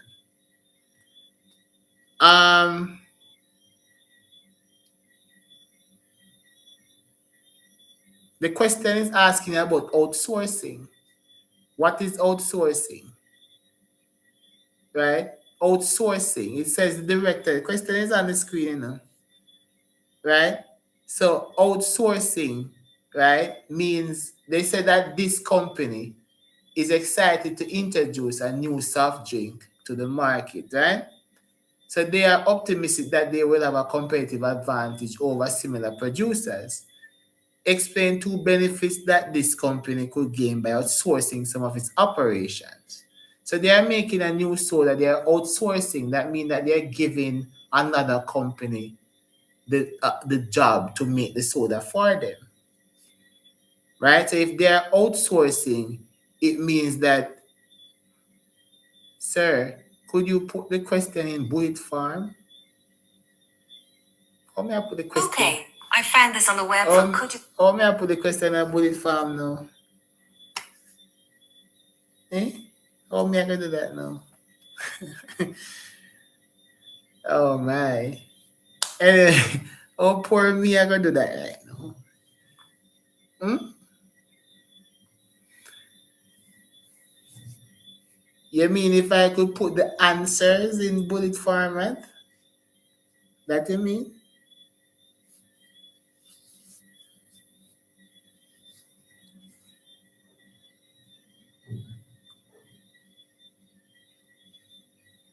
No, I would have said that I'm not writing on the screen because writing on the screen takes too much time. So there is a link in the chat that sends it to the WhatsApp group. Right? So after the thing is done, then you can get the document in the group. Okay? If I'm there typing, everybody would be sleeping. Every single soul would have gone at them bed. Telling you that.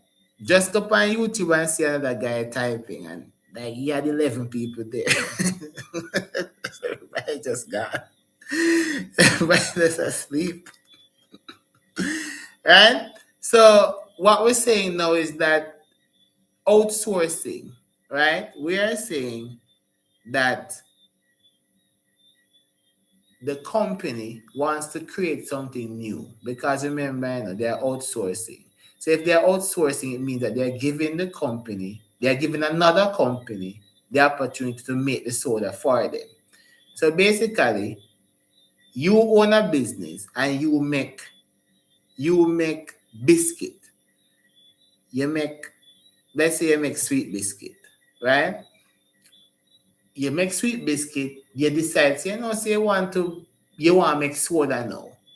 Right? Instead of you making the soda in your company, you hire me because my specialty is making sodas.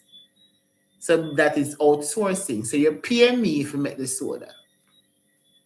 Now they're asking what's the benefit of paying me to make the soda and instead of doing it yourself. I would say if you pay me to do the soda, you get more time to focus on making your biscuit. Right? So you go and make your biscuit same way while me make the soda for you. Right? So you don't take away from what you have been originally doing. Yeah? Then what it does is that because me have the credentials and me have the skill to make the soda, it means that the soda will be of good quality. And then because you don't have to pay any workers to come and make the soda for you, it would reduce the cost. Because the money we are going to pay me is less than the money we are going to pay 50 man. Plus, you probably don't have soda equipment, so you have to go and buy the soda. Yeah? So if you go buy the equipment probably costs double the money we are going to pay the person for just make the soda feel. Are we understanding that now? So the person who says she never he or she, because I don't know the gender. The person that said they don't understand. You get it now? I hope you do. All right.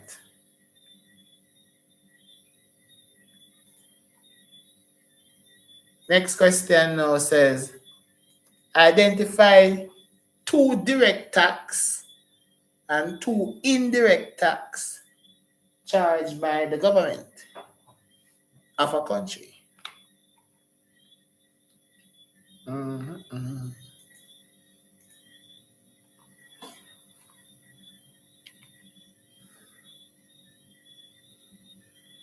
What is direct tax again? We know that? For my salary? My salary? See, I take tax on for my salary? Jesus Christ. Tianja said for my salary. Tianja, you're wicked, sir. We're taking tax on my salary.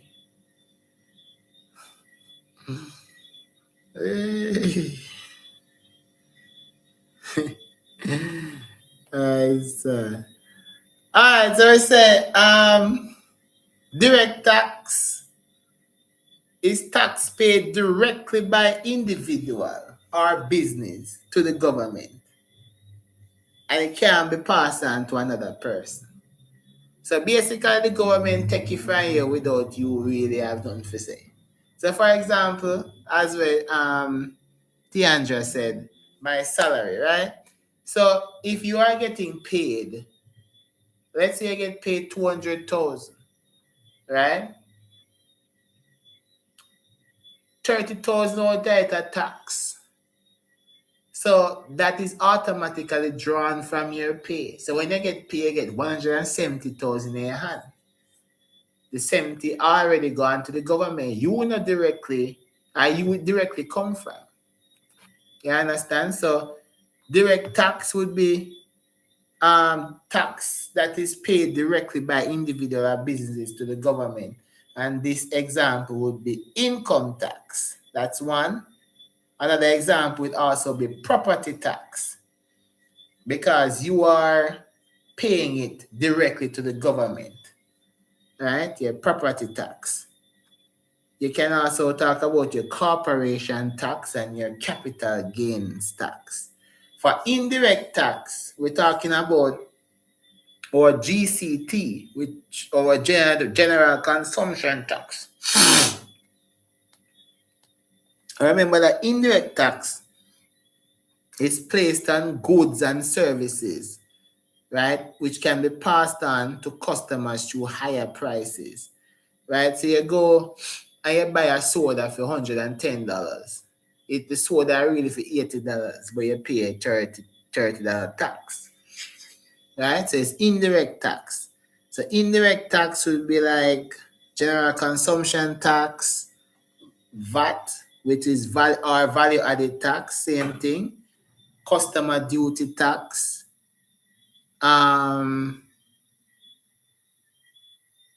sales tax, import duties tax. Yeah? Excise, yes, indeed. Yes, exactly. Excise duty, exactly. All of those would be indirect tax. Good. This one says no. Please restrain from using that indecent language there. Yeah, we're having a good thing. Let's restrain from the indecent language, yeah? All right, so outline 3 measures that could be taken by regional government to influence their citizens to protect natural environment. So what are some things that they could do to protect your environment? Um, Good night. I'm not sure if it is good night you're coming to the live or good night you're going to bed. But good night anyways. Alright, first time here. Well, oh, okay, so you're coming. Okay, good. Should be here a long time ago, Mark.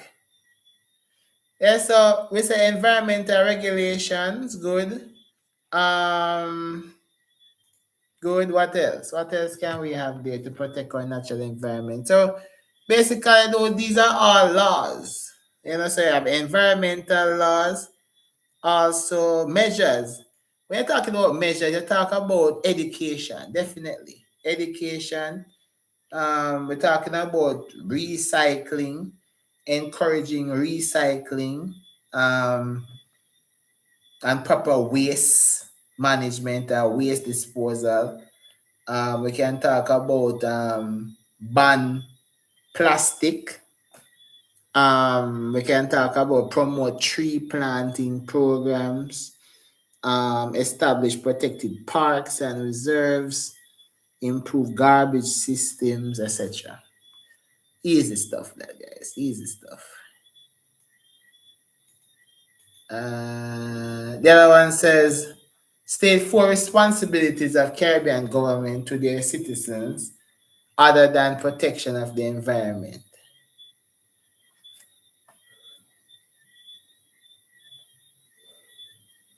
But are full responsibility of Caribbean government to citizens other than protection of the environment.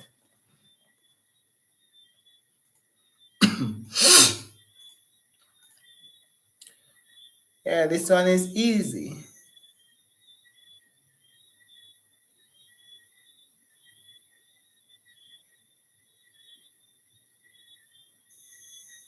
I don't type on the papers. No, as I was saying, that too lame and boring. There's a link in the description. After you're done, you get the paper.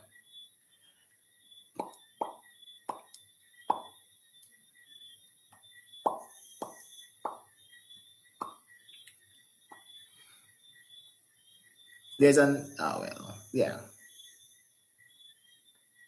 Goodbye. Sleep well, okay? All right, so of course, provision of education, provide security, better job opportunities, easy stuff. All right, okay, still have more questions. Let's go. Caribbean government have experienced ongoing challenges in the provision of quality healthcare services in the countries. Identified two of these healthcare challenges and advise the government of your country on how each challenge could be resolved.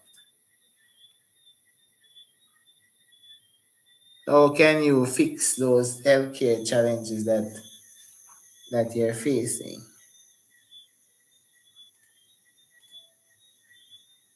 Um, Definitely, I'll be looking out for that Panama chip, alright? Make sure you join the group so you can get the document afterwards. For those who just joined, the link is pinned, but I'll resend it anyways. Alright. So two of these healthcare challenges. Let's go. What are some healthcare challenges? Alright. So what are some healthcare challenges, guys? Let's go. So outbreaks, a lot of person getting sick, which means more expenses. No. We're talking about like current healthcare challenges, like not like people that get sick, but what are some challenges now currently in our healthcare system that we like we have lack of equipment. Yeah? That is an ongoing problem. Lack of equipment. How you can fix that is by allocating money in a budget or go beg beg other first world countries to donate equipments for you. Another ongoing problem is shortage of professional um, or qualified workers, qualified doctors. We see even in Jamaica, we see all of our doctors, majority of our doctors were from Cuba, right? Lack of resources. We don't have enough bed and all of these things. And also healthcare challenges. Some countries like Trinidad suffer from migration issues where people from Venezuela come back Trinidad and use up all of them resources. So the Trinidad people them not have um access to healthcare because more of the Venezuela people them over there. Alright? So lack of resources, and all of these things. Overcrowded hospitals, cost. Cost also is cost to do major surgery operations are also issues. Yeah? Yeah. So we understand that.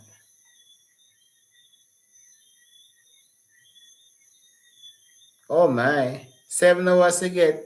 Oh my. That's crazy. That's actually crazy. Oh, that's the end of the paper. Okay. All right. Should we do another one? I'm not sleepy as yet. But this one, the other one that I will do, I probably won't have it to send you, but I can still talk it. No, I'm not doing 2025. That's on my channel already. You can go and watch that. I don't know if any of them hard. They are not hard. I mean, I don't know if any of them hard in my estimation. Um, January 2026 is already on my channel, so I won't be doing that. You can go and watch that. You can go and watch those guys. It don't make no sense. I would sit here and do something that they can watch for free. Yeah?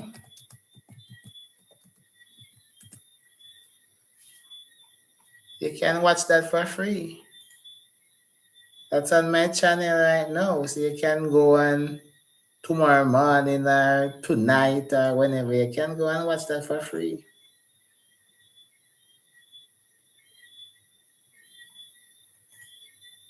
I'll do one more. Um well, I don't know if I'll finish it, but I'll start it. Um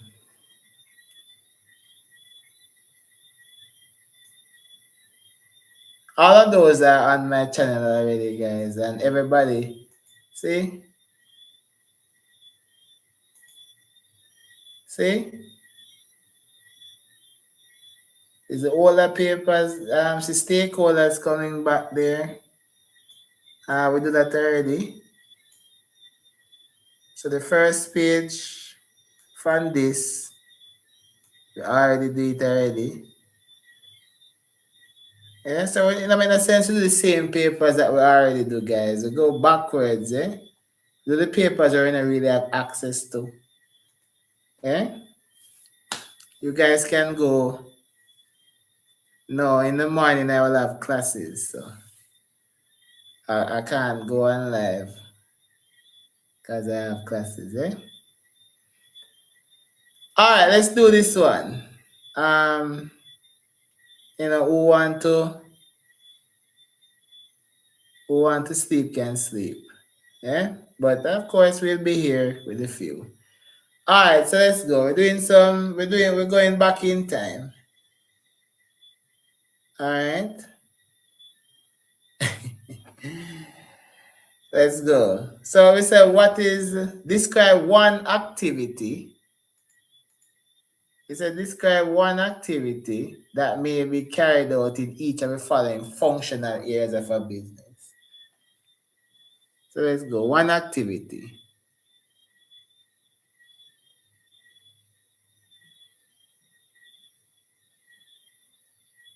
Let's go.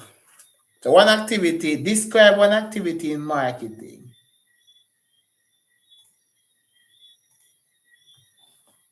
So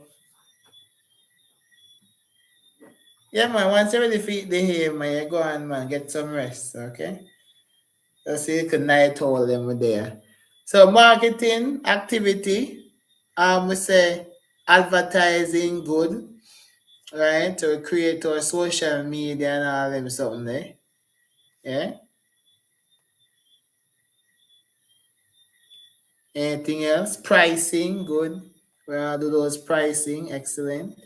Well, I move a little speedy on these now, yeah. Well, I put some pace on them. Yes, evening for all of us. All of us. Exam goes one time.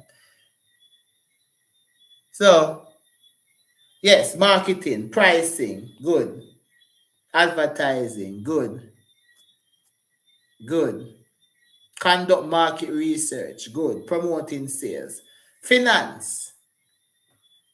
What are some activities that goes on in a finance department? Let's go. Let's go. Remember, guys, I will not have these, so I'm just talking it out. So if you want to, I don't know. I didn't do this paper, so I'm just talking it out. Yes, finance, budgeting, good. Budgeting is good. What else do we do in financing? We pay bills. Pay bills of the company. Yeah, we pay the salary. Yeah, we pay the people them salary. We keep financial records. Yeah, we manage cash flow. Yeah, and guys, you can learn from in the chat. Prepare financial statements, collect payments and customers. Who's a money laundering? Okay. How kind of business you run? How kind of chopping business you run?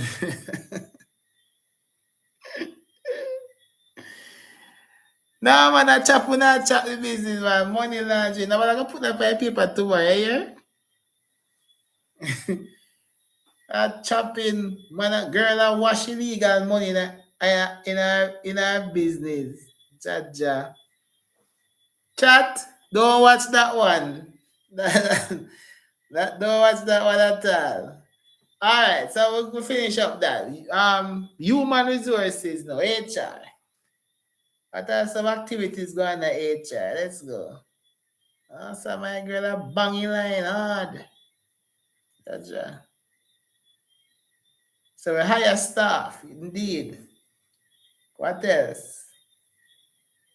We don't really want to put social media marketing because we want to put that in a marketing. We don't want to put that in a HR.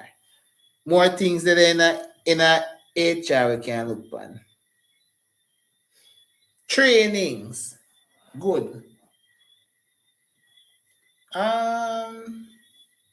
Work to rule kinda iffy. You're more safer with training, managing the employees. You're more recruiting employees, interviewing job applicants, training workers, managing employee welfare, handling staff complaints, preparing payroll records. All of those are HR stuff. All right, we're flying along past this. Explain two legal or two ethical principles. We do that already. A copy and paste. Two functions of a business organization. Two functions of management in business organization. Never do that. Hold on. Okay. We never do that one day. Anything we do already, I skip that, So two functional business of management in a business. I don't think we have done that already. Alright, let's go. So there are two functions of management in a business. So we say delegating tasks, supervising, controlling, all of them good. Describe the function stated. What is controlling? What is, give me any one of them. We have planning, we have organizing, we have directing, we have controlling, we have coordinating, we have staffing, we have decision making. So for the people on the back when I know that, we have planning, organizing, directing, controlling, coordinating, staffing, decision making. Planning, we do that already earlier in the chat because planning will involve setting goals and deciding in advance how the business will achieve those goals. Organizing, we know, arrange our resources and assign duties to work. That assigned duties to work can be carried out efficiently. Directing, we guide and supervise our workers to ensure tasks are completed properly. Controlling, we monitor business activities to ensure goals and standards are achieved.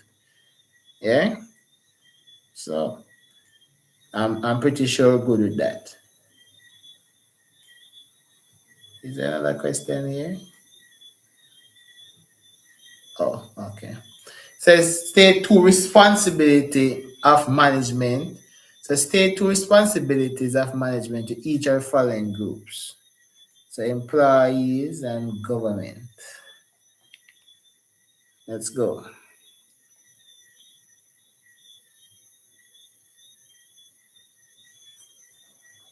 So two responsibility of management to each of the following group. So we're talking about employees first. So it's paying fair wages and salaries. Yes? What else? Good workspace. Very good. Good workspace, providing safe and healthy working conditions. Yes, providing training opportunities. You can't make manage employees in that one level. You want them to keep upgrading, right?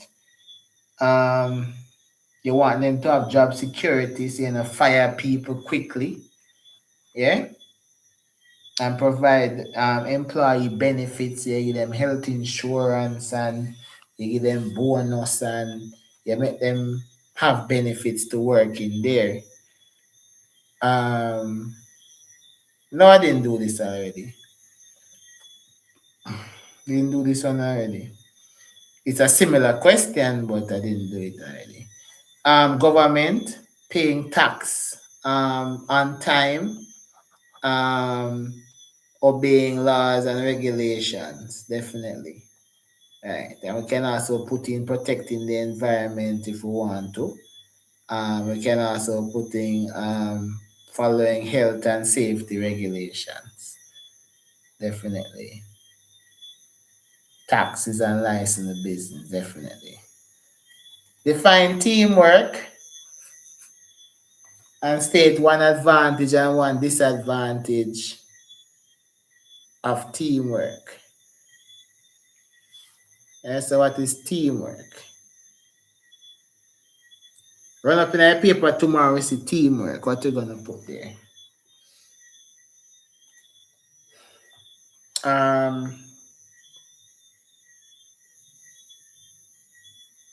So teamwork, working together because towards a common goal.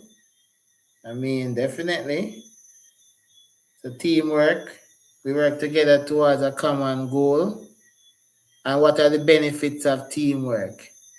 You know, what is the advantage of teamwork?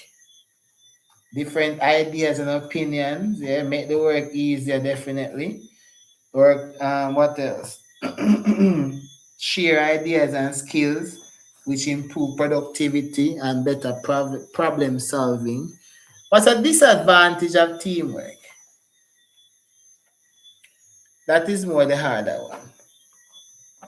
What's some disadvantage of teamwork?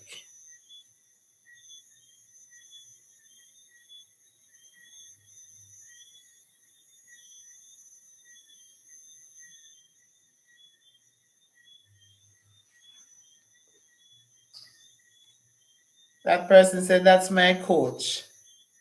Ah, give me the name, no?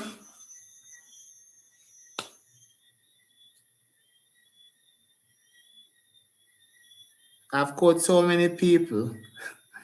So you can leave the name or the initials or the last name, first name, initials, and the last name. Definitely.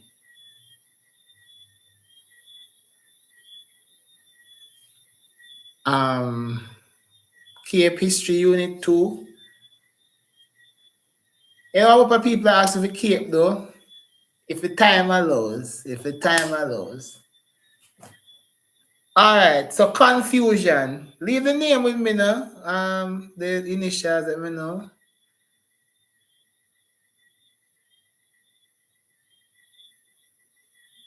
Shaquin. Big up yourself, Shaquin. Big up yourself.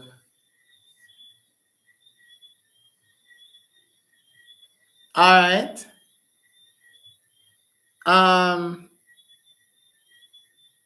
So yes, confusion. Definitely confusion.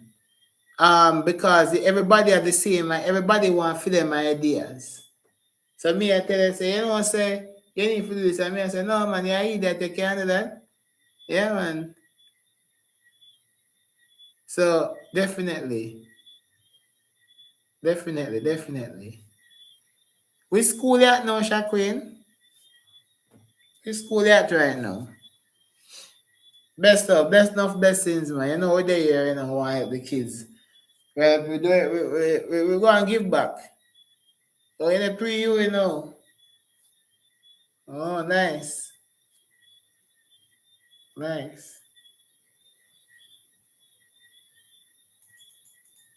Nice, bro. Nice. Blessings, bro. Continue to do it, bro. Bigger and better things shall make us.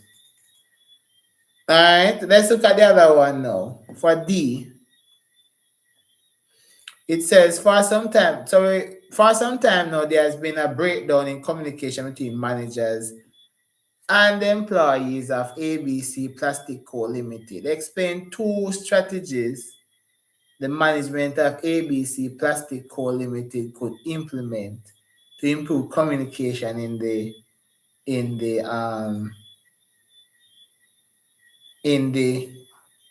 organization, within the organization.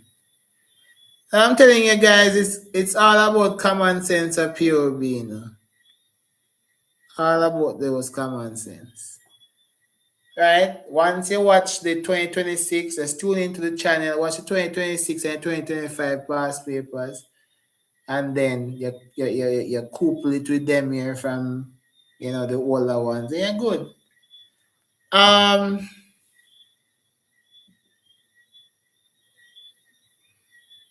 So it's a 2 strategies. We say that we hold regular meetings, yes. So frequent communication, definitely. So this allows workers to share concern, ask questions, and receive important information directly from management, which includes misunderstandings, right? Team building activities, definitely. Yeah. Somebody said channels. Definitely introduce better channels of communication, right? So you use an email, use a suggestion box, use your use a notice board, bulletin, good, right?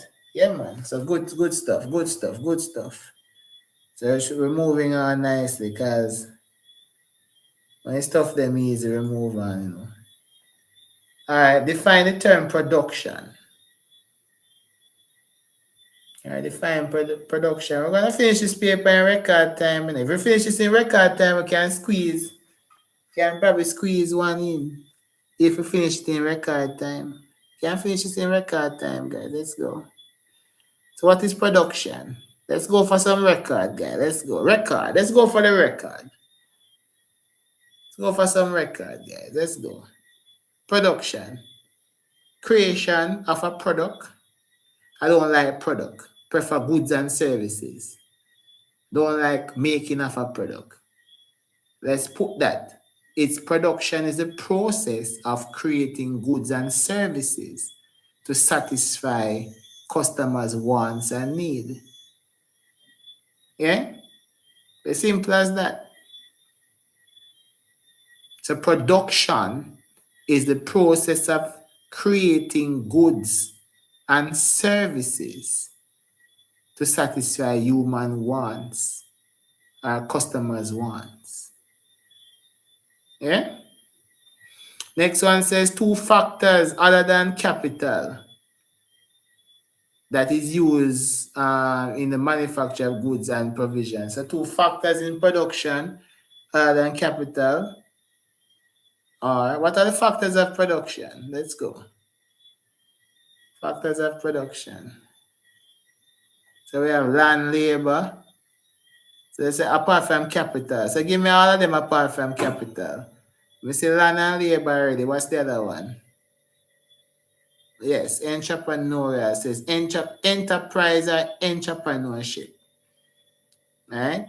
So the ability to organize other factors of production and take risks to run a business. Entrepreneurial ability. Right? Yeah, man. So we run fast. Nice. We're on a good pace, man.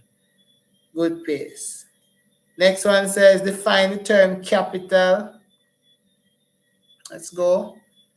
Let's go for that world record, guys.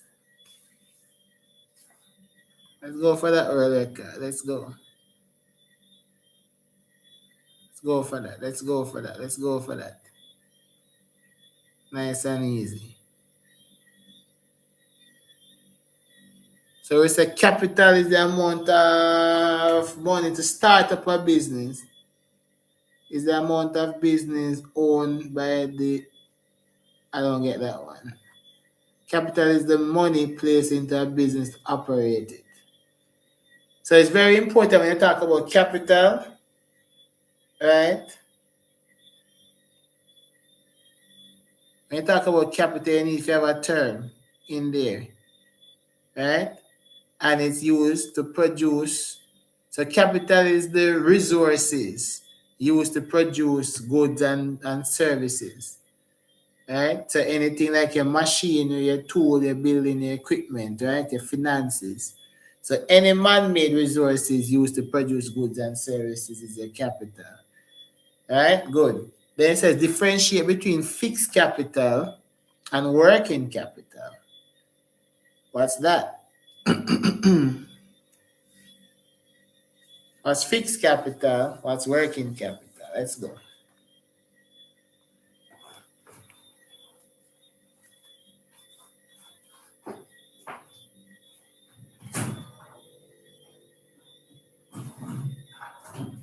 Let's go, guys. Let's go. So fixed capital is used in the short run and long run.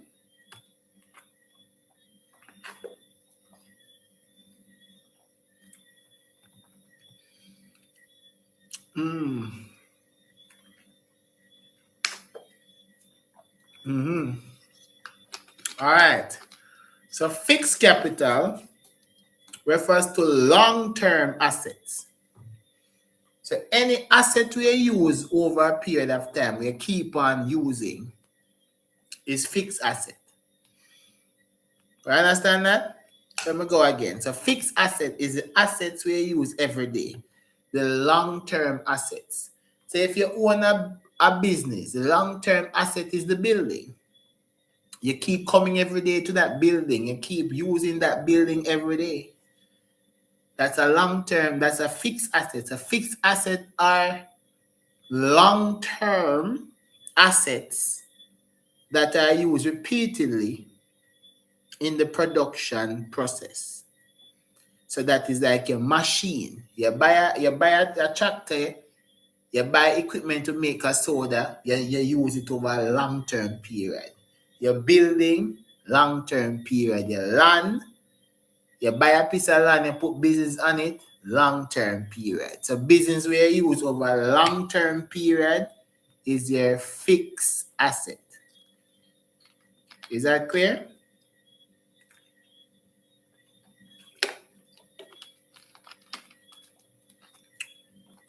working asset refers to the money or short-term asset used for day-to-day running of the business. That's what working capital is. Working capital is what keeps your business going, right? It's the short term, so like the bills, the cash, the raw material. That's working asset. So working asset is needed through the day-to-day affairs of your business, the short term. So what you need to know is that fixed asset is long term, right? And that are like buildings and machine, while working capital is short term, day-to-day running of your business like cash and raw materials. Good? Understand that? Again, if you just join, the WhatsApp group is there for you to get whatever material I may have. Yes, well,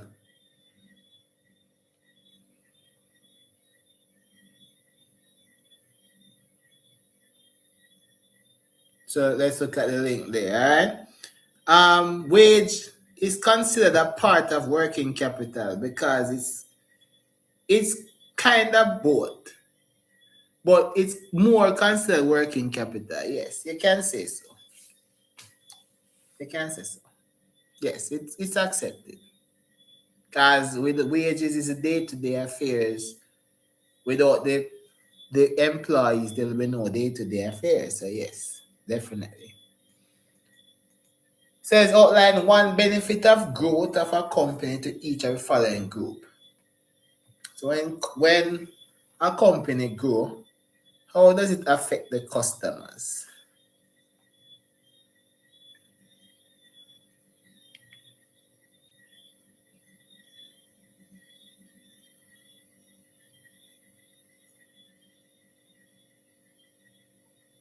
You're saying resend the material in WhatsApp. I didn't send it in the first place. So why are you saying resend? Is this person trolling me? I think this person is trolling me.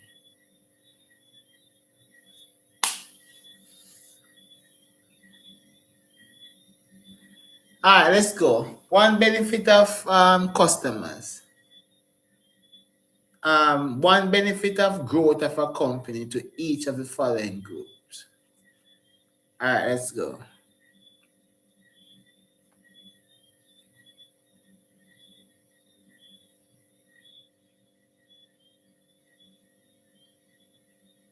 So if the business grow, what happens?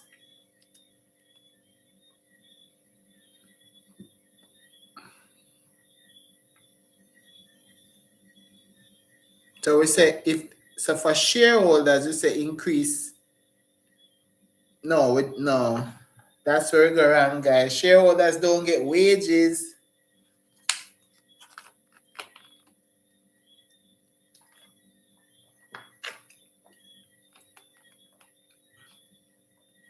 So we're gonna debunk that. Okay? So let's talk about customers first. First of all, customers will pay lower prices. Right?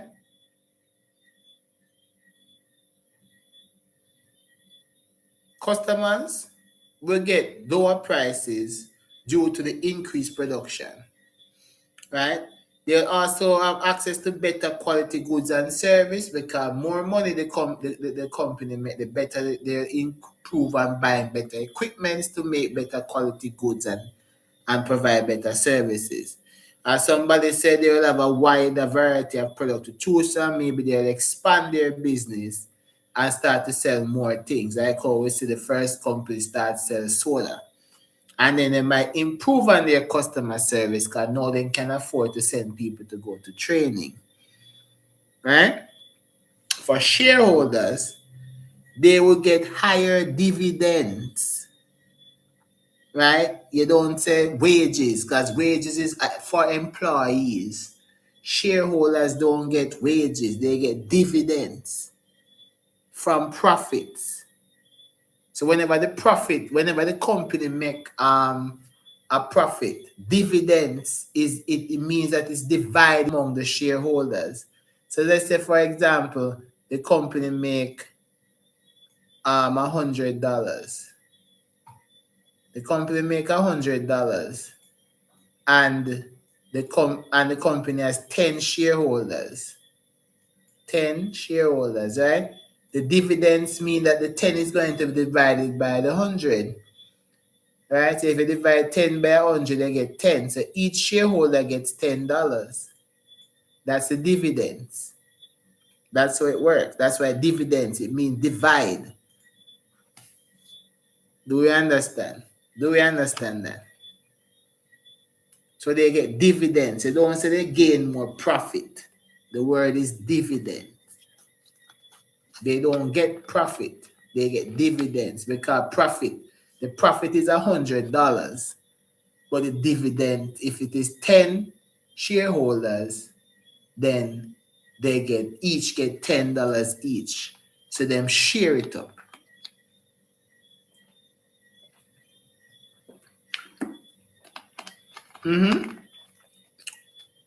Next one, they get better ROI. What does ROI stands for? What does ROI stands for? They get better ROI. What is that? ROI. I, not S. Return on investments. Yes. So they invest in the company and they get dividends. They get more than what they would have bargained for. So they invest $100 in the company, and over a period of time, they would have gotten $1 million. So that is return on investments. You don't say profit. Right? Those are the type of words they use. They use dividends, ROI. You don't use wages and them things there for shareholders. They use dividends, ROI. And of course, they actually get increase in share value or more business stability and growth. That's clear? Let me know if that's clear. Send some likes. Let me see if that's clear. Can move on. Next one says, explain 2 ways in which increased productivity may be advantageous to a business. Wow. So explain 2 ways in which increased productivity may be advantageous to a business. Easy stuff, that guys. Easy stuff. Easy stuff. Let's go.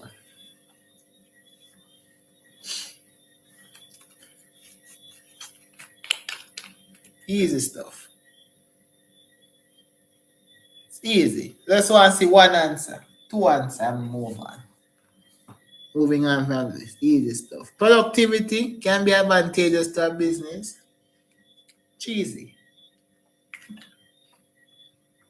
They sell more products on the market, which leads to more profit. Right?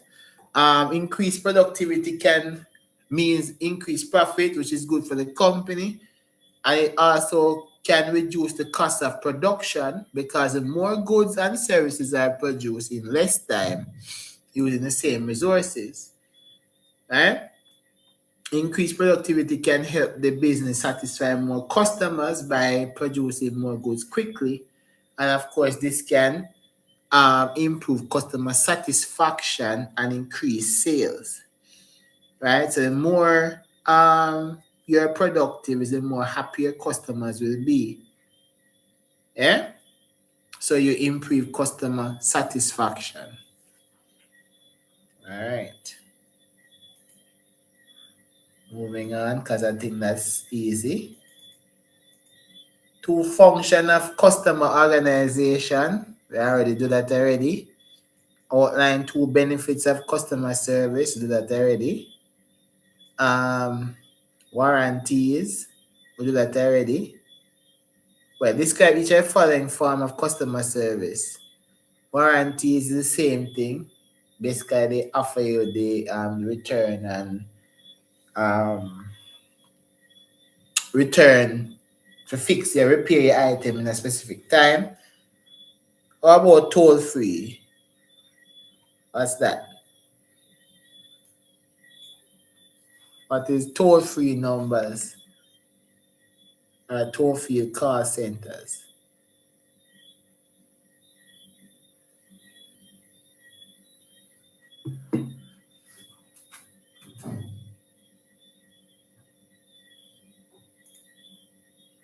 What's that one? You don't know what is toll free? No idea on toll free?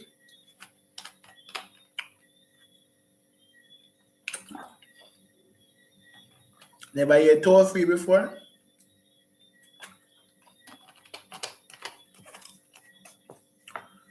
When calling, it does not take any money from phone. Well, that's true. I think. I don't remember calling to using a toll free number, yeah. What else? Toll free is a service that allows customers to call them about their service and obtain assistance in solving a problem. Okay. Definitely can work. Right? So toll free definitely is free of cost. Right?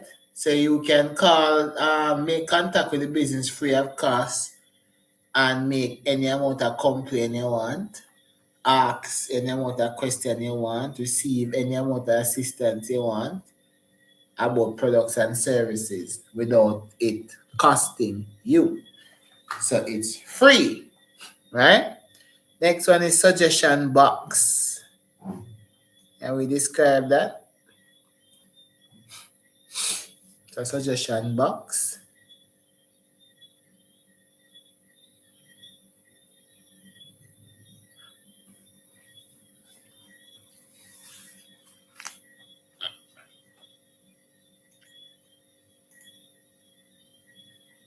Suggestion box, suggestion box.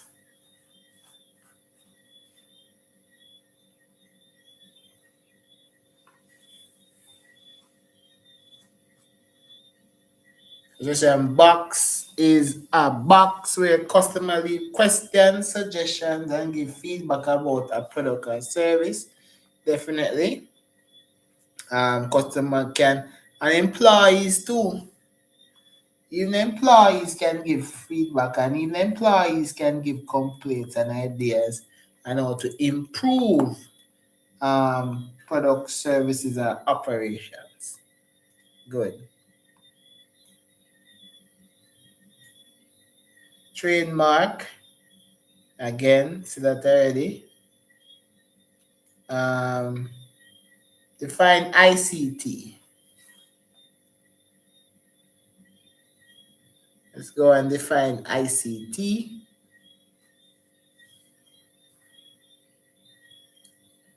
What is ICT?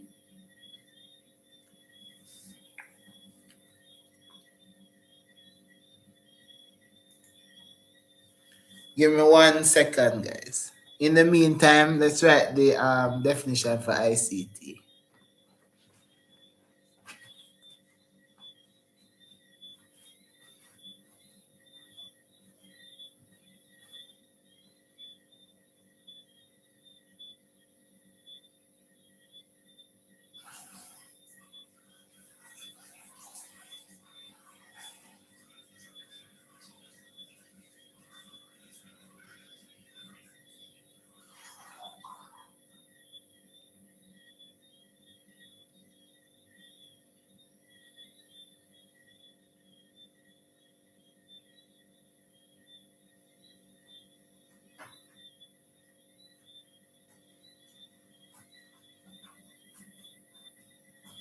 All right, so let's see for ICT.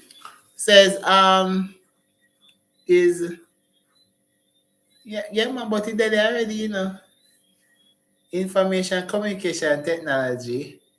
I mean, it's right there. You have to define it, what it is. So ICT is a diverse set of technology tool resources used to transmit, store, share, exchange information. Okay.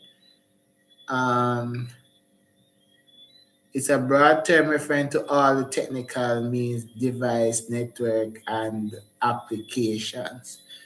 All right. Yes, basically. So ICT, let's use back.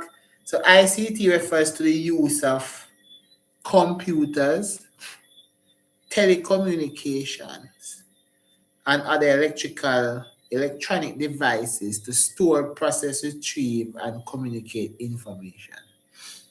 Right? So it refers to the use of computers, telecommunications, and other electronic devices to store, process, retrieve, and communicate information. Yeah? Next one now, it says describe one way in which a computer aided design CAD is used in a business organization.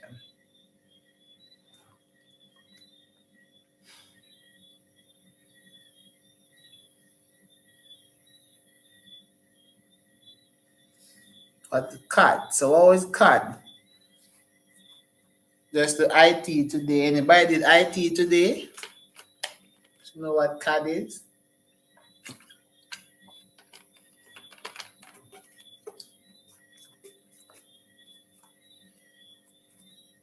Ah, this one have us away. In marketing, not quite. Well, not quite.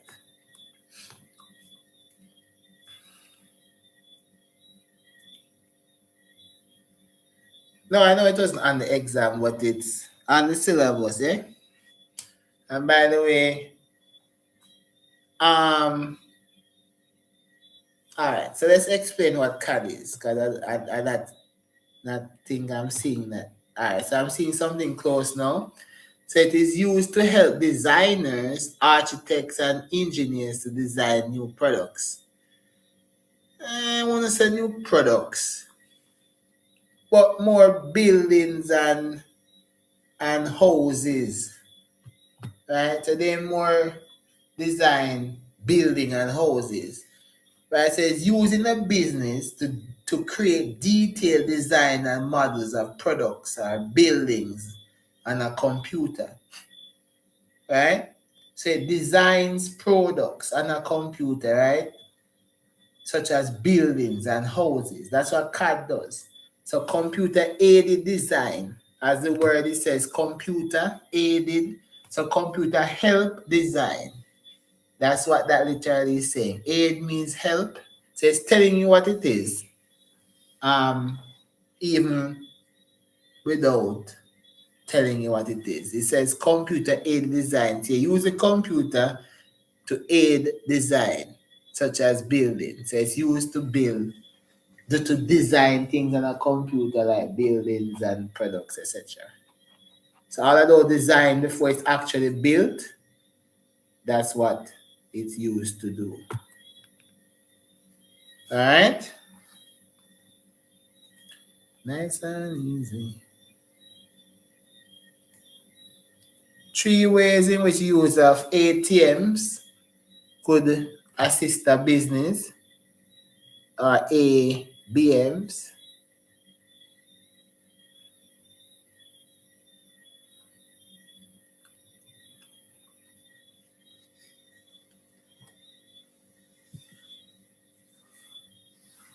And all of these things. I hope tomorrow's paper is like this. Me too. So, quick and easy payment. I mean, it could be.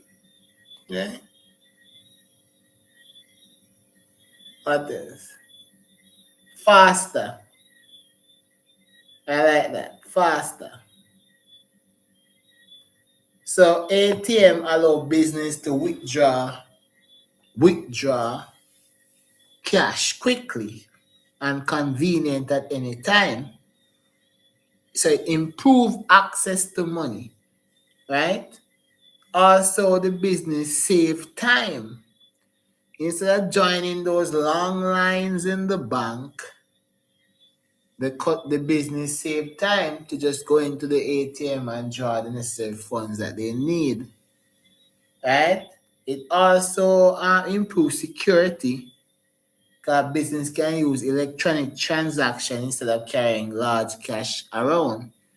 So instead of them carrying $250,000 around, they can just transfer that to somebody's account. So it improves security. Are we seeing that lovely point there?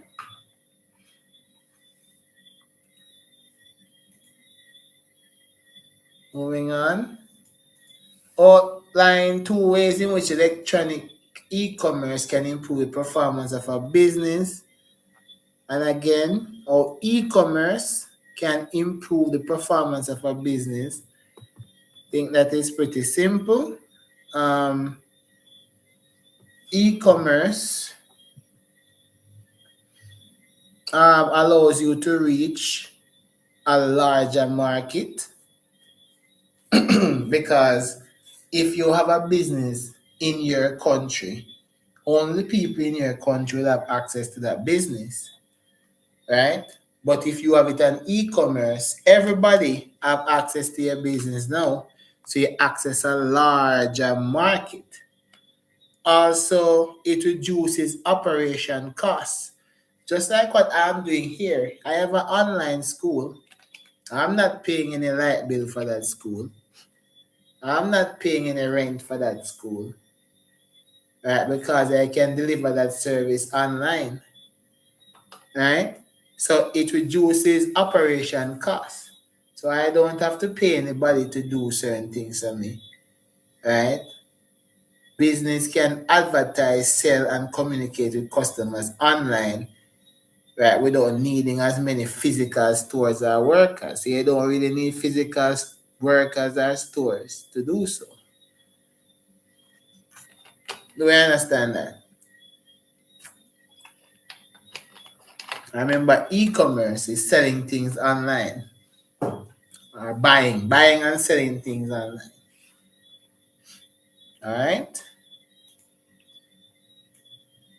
Next one says explain 2 ways in which businesses can demonstrate ethical use of ICT in their operation. Ethical use of ICT. I will just talk about what ICT was. So how can you use ICT ethically? You can demonstrate ICT by protecting customers and employment personal information. So all the same thing you can use for this is just that you need to probably just restructure it a little bit to fix whatever. So you can say, because it's ethical, right? So business can demonstrate ethical use, like they can protect business customers and employees' personal information like their password and other things to prevent unauthorized access. Business can use licensed software to avoid software theft or piracy. So all of us, majority of us use illegal software. We always try to find a crack. Yeah, and sometimes most companies that say using Microsoft Office and these software, they are cracked versions. They are not legally bought from the organization, right? So ICT, you should use licensed software instead of purchasing stuff, if you're cracking the software and doing it illegally, right? So those are ethical use of ICT. Do we see that? Understand that? Let me know in the chat, guys. Let me know if you're getting that. We must also respect our copyright laws. Right, remember I said copyright We don't use other people's things. When you're online, you can steal other people's things. Just like how, do you all know the Avatar movie? That's a perfect example of an unethical thing, because the Avatar movie was released really and truly unethically. So it was released before it's supposed to. It released before it or released officially. That's an unethical use of ICT right there. So you have to respect not copying other people's work and use that their own.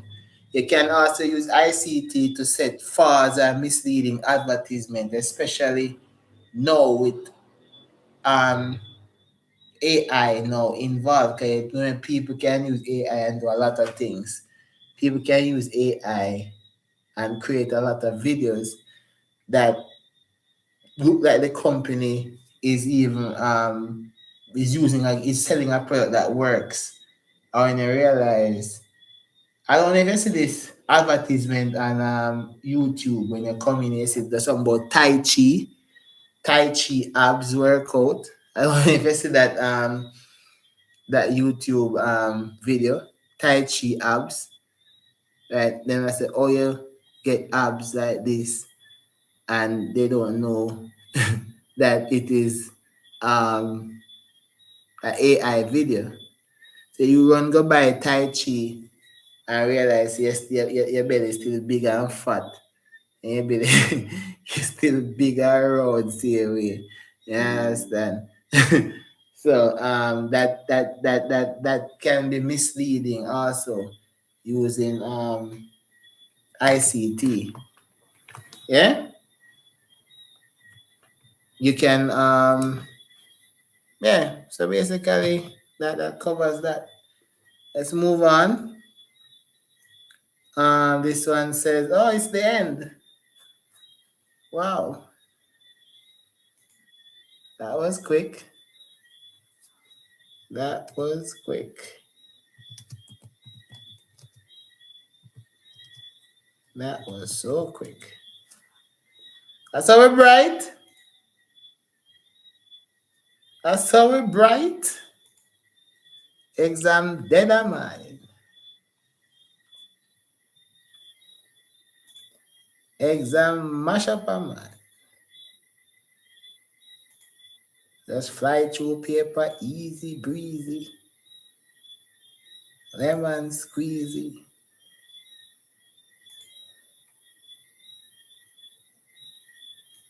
Right.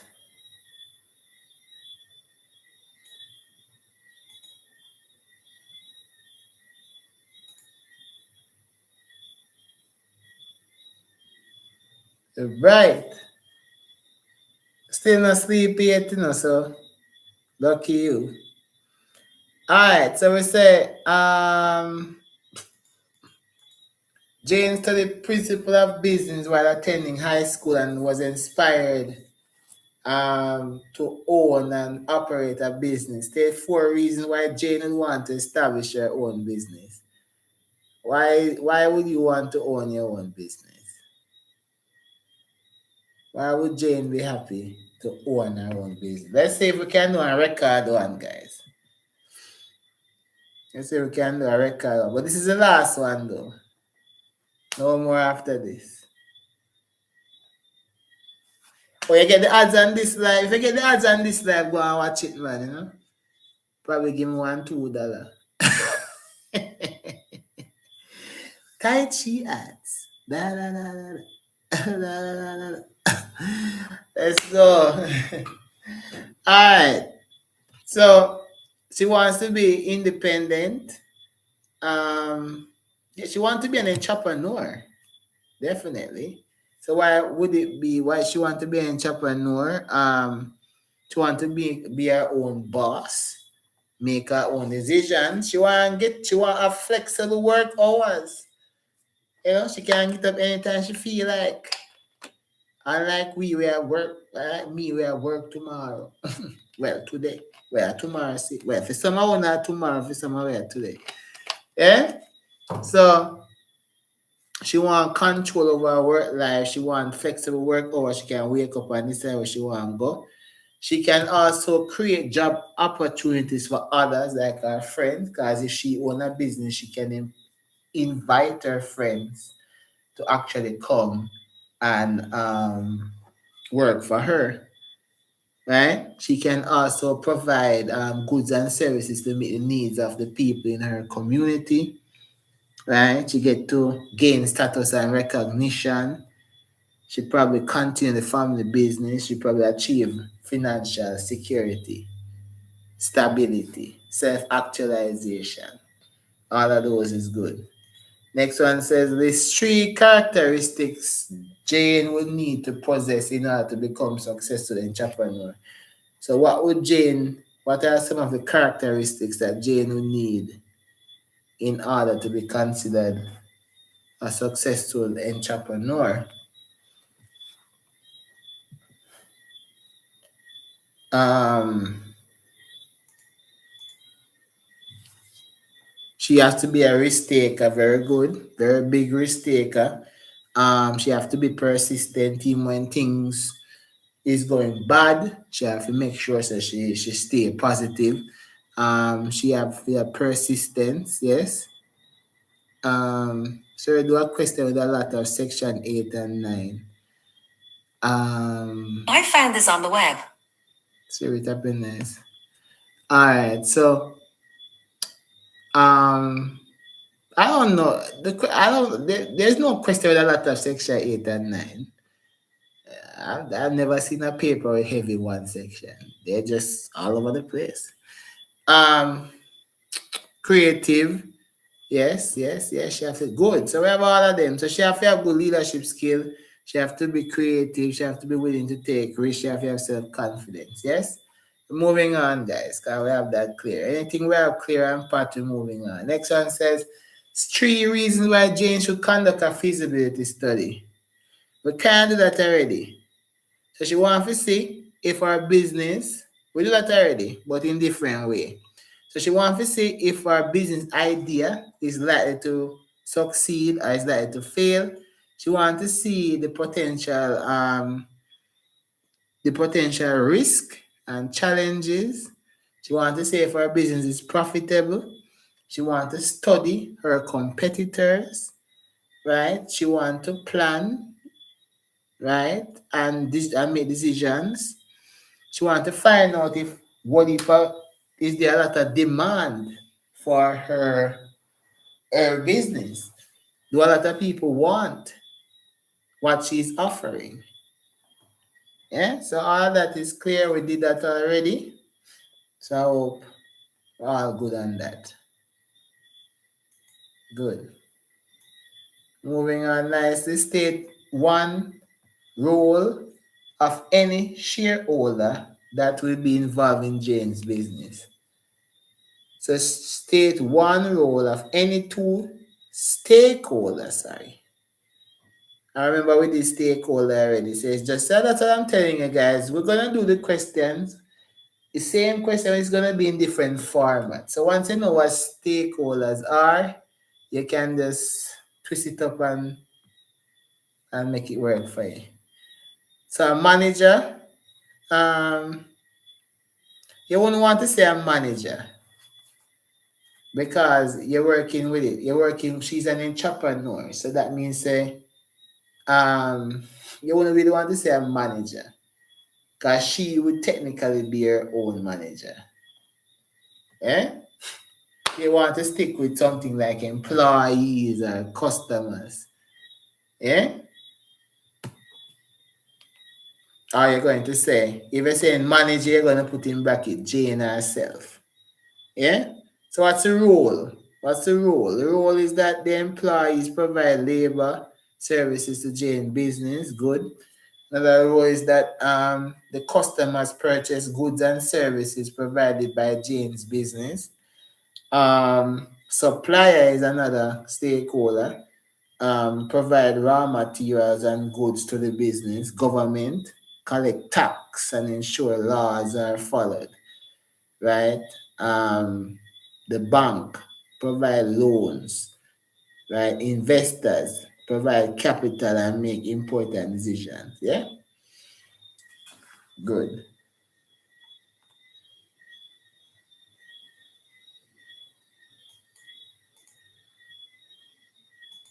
All right, next one says explain two ways in which Jane business could contribute to the social and economic development of her country.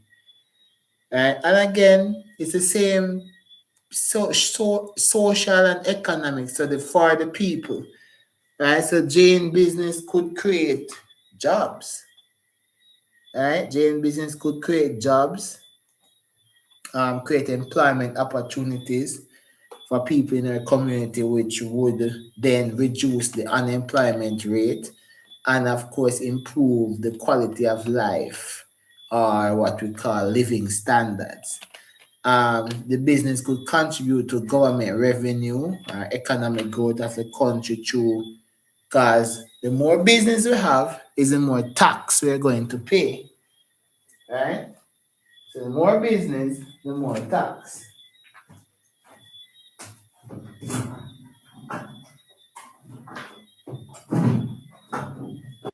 So because of the tax we're going to pay, um, the government will gain more money and the country will gain more money from that. Any other thing you can think of? No? Um,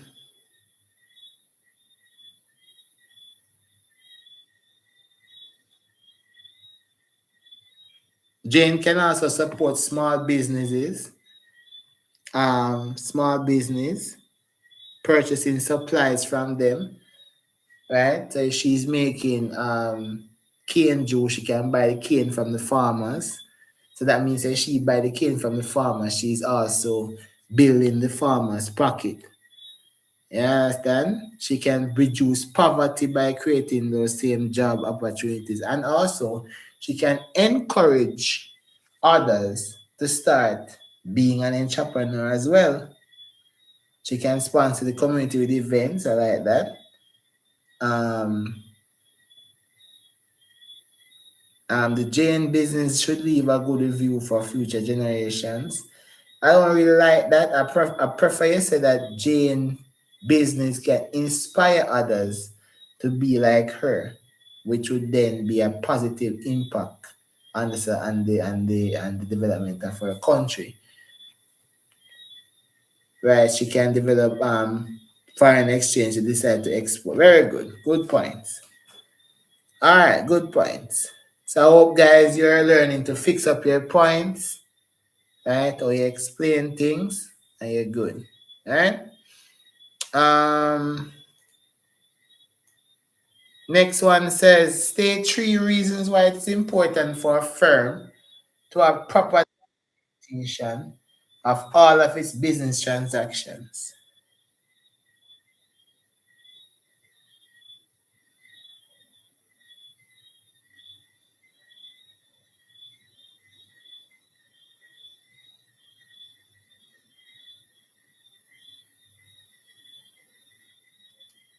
Yeah. So there's 3 reasons why it is important for a firm to have proper documentations.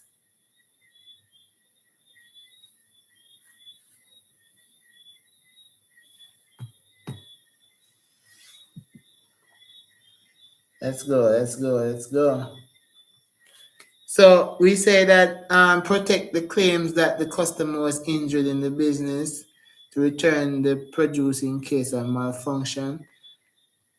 In transaction, okay, to show proof of the purchase. All right, so proper documentation provides a permanent record of a business transaction for future reference in dealing case, and if it return it back or what be not. It helps the business to prepare accurate financial statements and monitor the income and expenses. So when I get a bill or any documentation, it the company can know how much them sell, how much them don't sell for the whole for a specific period of time. So they can use that now to add up to say for this week, so we make $2 million because we document each sale. So it basically can use to see if your business is doing well or not. Yeah. It is also legal evidence. Very important. Legal evidence. So if anything should happen and you need to go to court, you have to show your receipt. You have to show your proper documentation in order for the judge to even look at your case. Yes? So legal is very good. It also helps detect frauds, indeed. It helps with tax preparation and even compliance. Do we understand this? Do we understand what I'm saying? Am I moving a little bit too fast? I will get what you say. Understanding? Okay. Good. Next one says outline the purpose of each of the following types of business document. We said the one is pro forma invoice. What is a pro forma invoice? As the word says pro, should give you something there. The word pro. What's a pro forma invoice?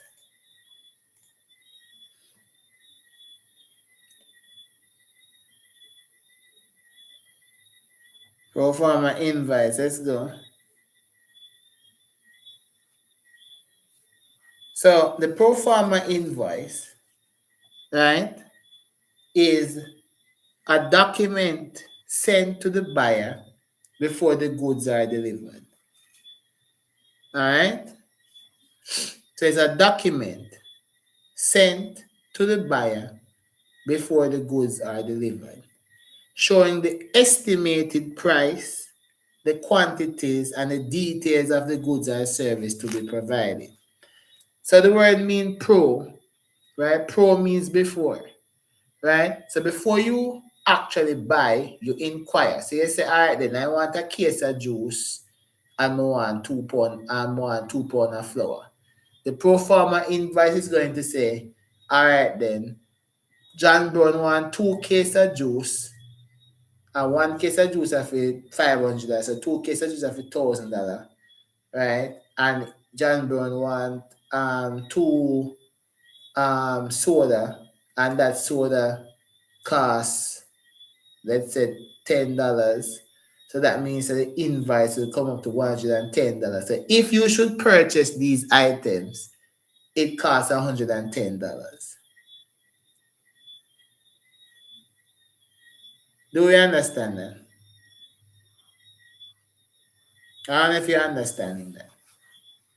So let me go again. It's easy stuff, guys.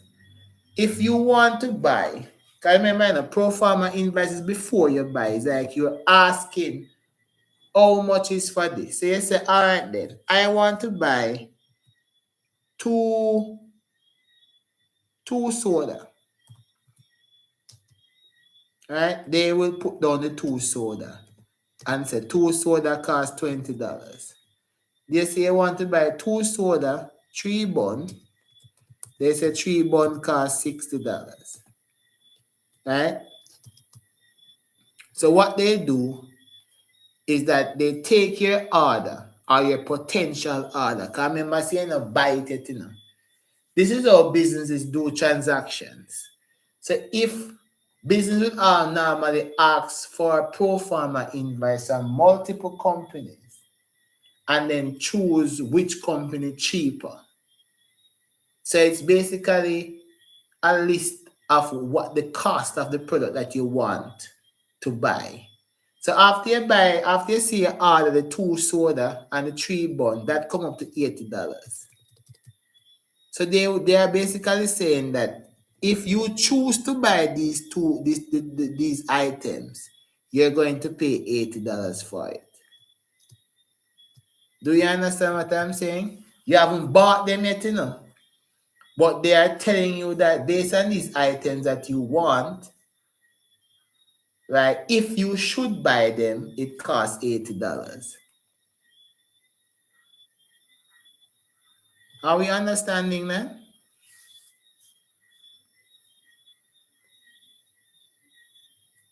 So pro forma invoice is a document sent to a buyer before goods are delivered.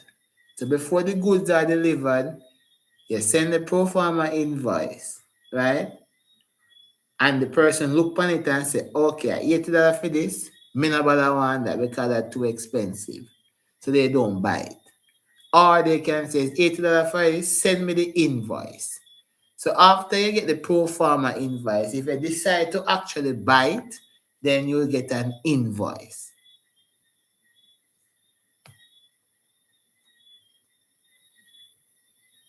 Tell me in the chat, guys, if you're understanding what this is. Because I don't want to spend the whole night talking about this. So tell me if you get this or not.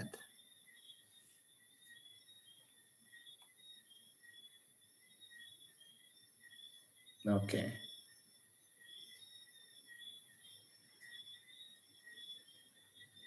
Chat, you can't keep quiet in the chat. More you talk to me, I better me know what to do. Right? Bill of lading is a document issued by a shipping company acknowledging the receipt of goods and services. So bill of lading is like a receipt, but a receipt when you get things off a ship. That's what bill of lading is. So it's regular receipt. Just like when you buy anything, you get a receipt. Bill of lading is when you get a receipt based off a ship. So pro forma invoices, yes, it's an estimate. It's an estimated cost of what the actual products would be. But most times they give you the accurate thing. But yes, it's an estimate. So they give you that before you actually buy the product. So we understand what bill of lading is, right? And we understand now what pro forma is. Now, what is purchase requisition? What's that? Yes, invoice is the official request sent by the seller. That is correct. Now, what is purchase requisition? Do we know what that is?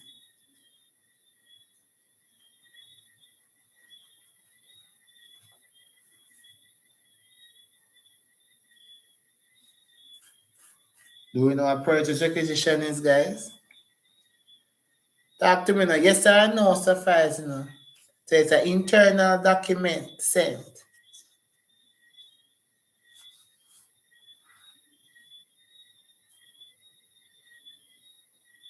How long we're going for? This is the last document. And then I have a little something called bid. Alright? So purchase requisition. As what it says, purchase and you're requesting. Right? So purchase requisition means that you are requesting permission within your company to purchase goods and material needed by the business. Yeah, so let's say for example, you are in a business, right? And you want to buy supplies, you want to buy pen and pencil and whatever. You can't just get up and take people and money go buy pen and pencil. Can't your money. You have to send in what you call a PR, which is a purchase requisition. And then your supervisor is going to then approve of that to say yes. John Brown says John Brown want to buy book, pen and pencil. Right? And they send that document, they say John Brown want to buy book, pen and pencil. The manager has to approve that. And then send it to fair manager, and then fair manager have to approve that, and then the chairman or the CEO have to finally approve it. So it have to go through like 3 people. It have to go through a hierarchy of approval before it can actually go and ask for a pro forma invoice. Right? So purchase requisition is an internal. It is an internal document used by an employee or department to request permission to purchase goods or material needed by a business. All right. Next one says, so I hope you understand that, guys. Next one says, list 3 types of non-life insurance policies. So there's 3 types of non-life insurance policies.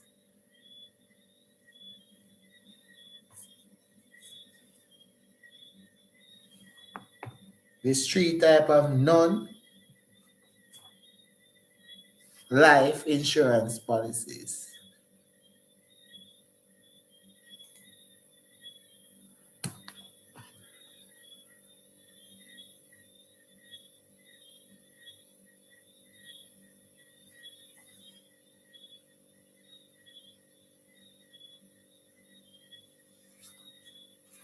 Do we know what insurance is?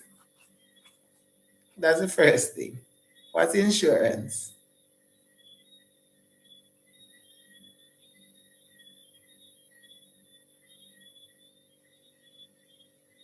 What's insurance? So remember, guys, insurance is a contract in which an individual or business pays a premium to an insurance company in exchange for financial protection.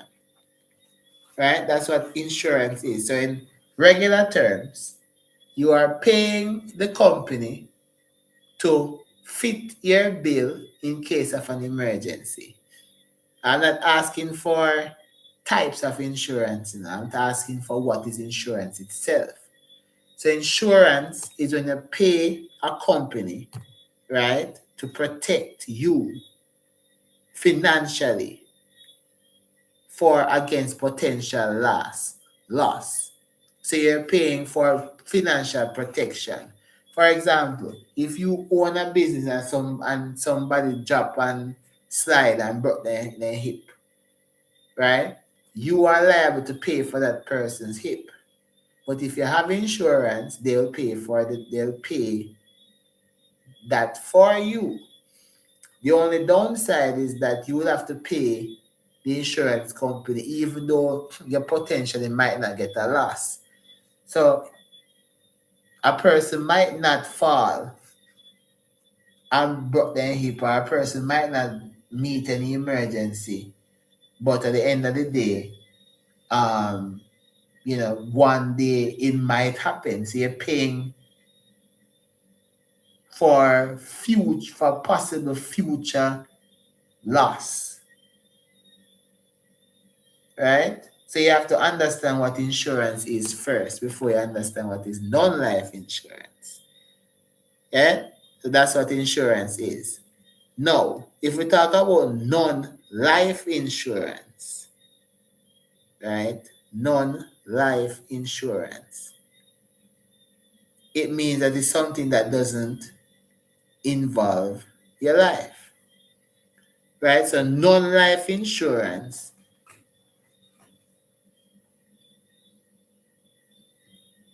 So we have house. So insurance that doesn't involve your life.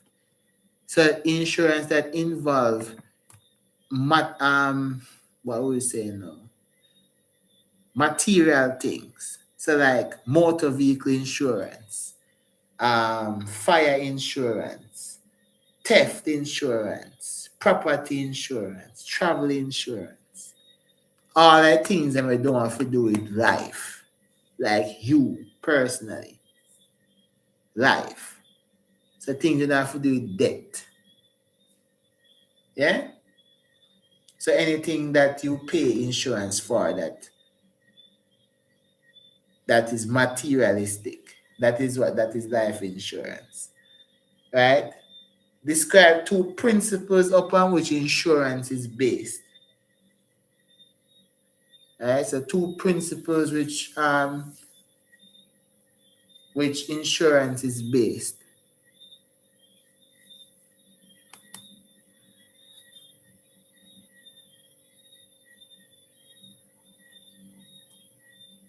Do we know that? Remember, it's principle. 2 principle. So 2 principles that insurance is based. wouldn't be loss. Alright, so let's look at that now. So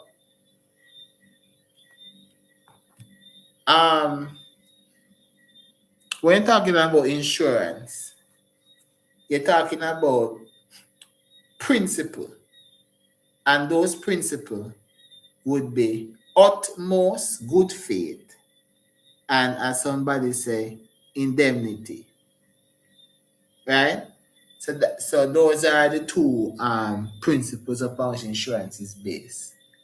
Right?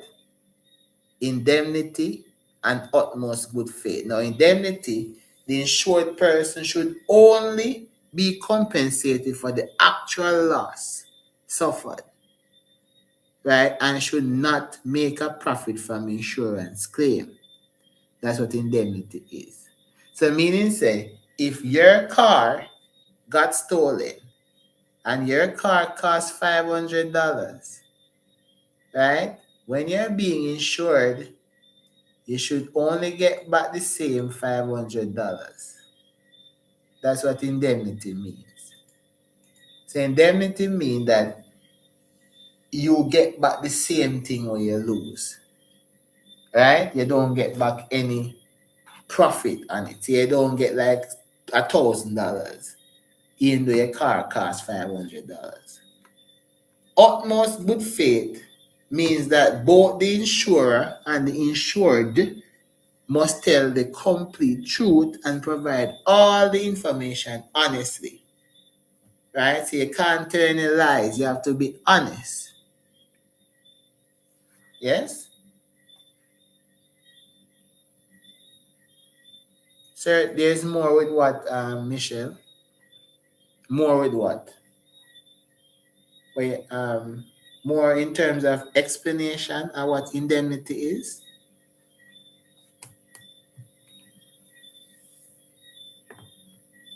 Can clear up that for me? If it's that you're saying, well, yes, of course, there's always more. But given the time of the night and the live, we're not done if we're going everything in details. We're just giving you enough that, you can go. Yeah, man, of course, they're giving you enough that you can go in. But of course, there are more principles. But we're just doing a few. Right? So indemnity is one. Utmost face is one. What else? What are some more principles? Insurable. Yes, definitely. You can only insure what you can benefit from. Yeah, there's some more.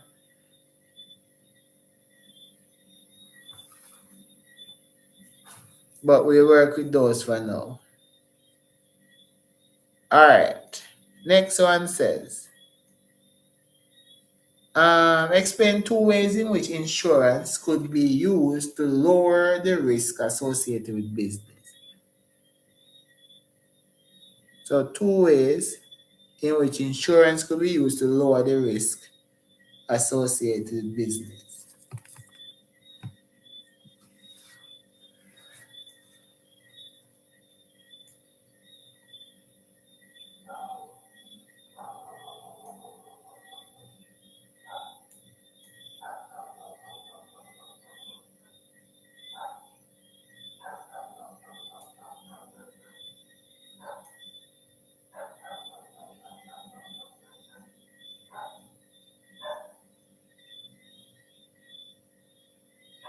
Okay.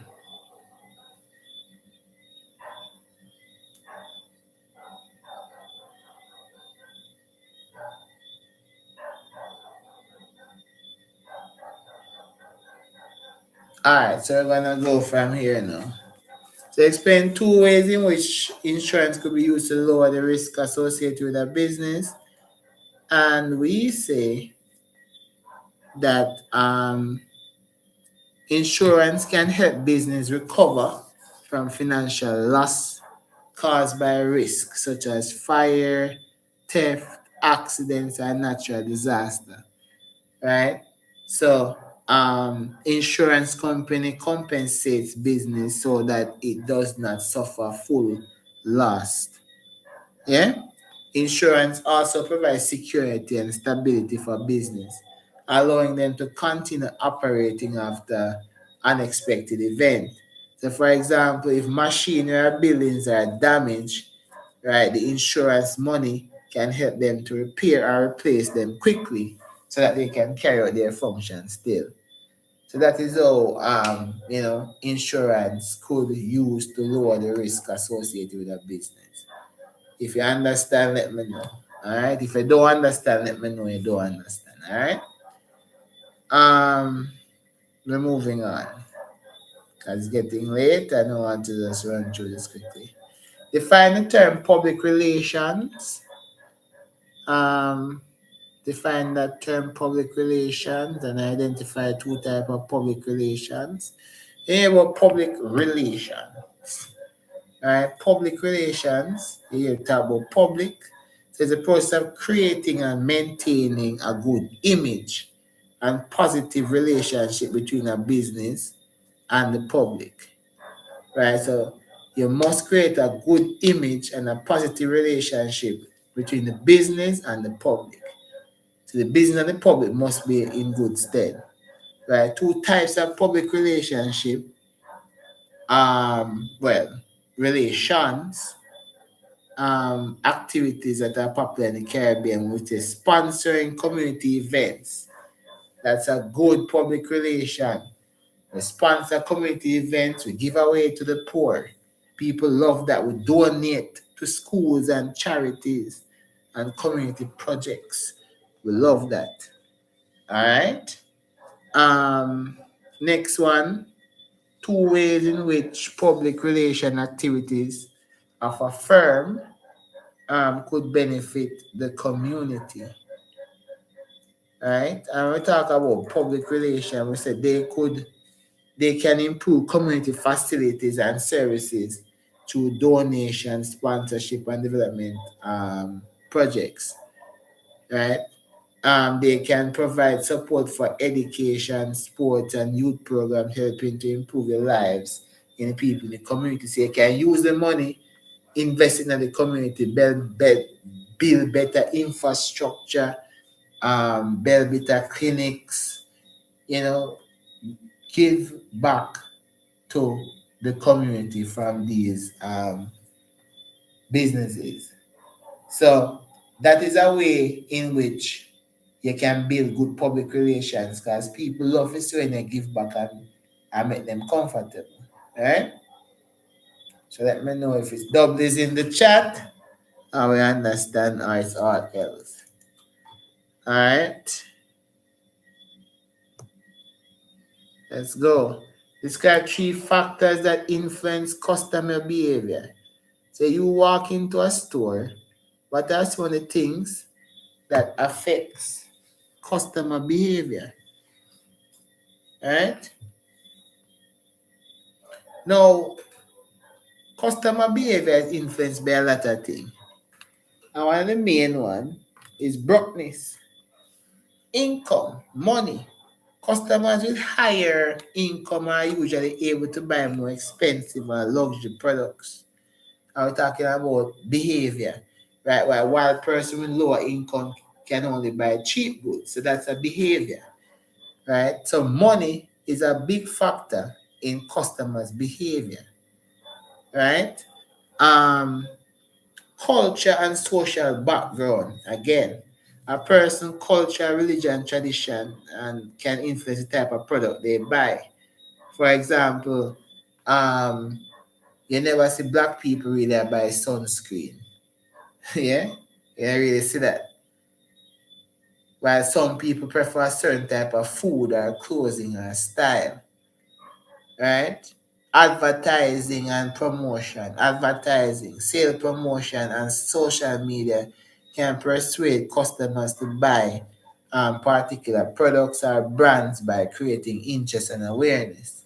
Price, of course, how low or high it is, packaging, how it look, yeah, branding, definitely. All of these can influence customer behavior. Alright. And we move right along.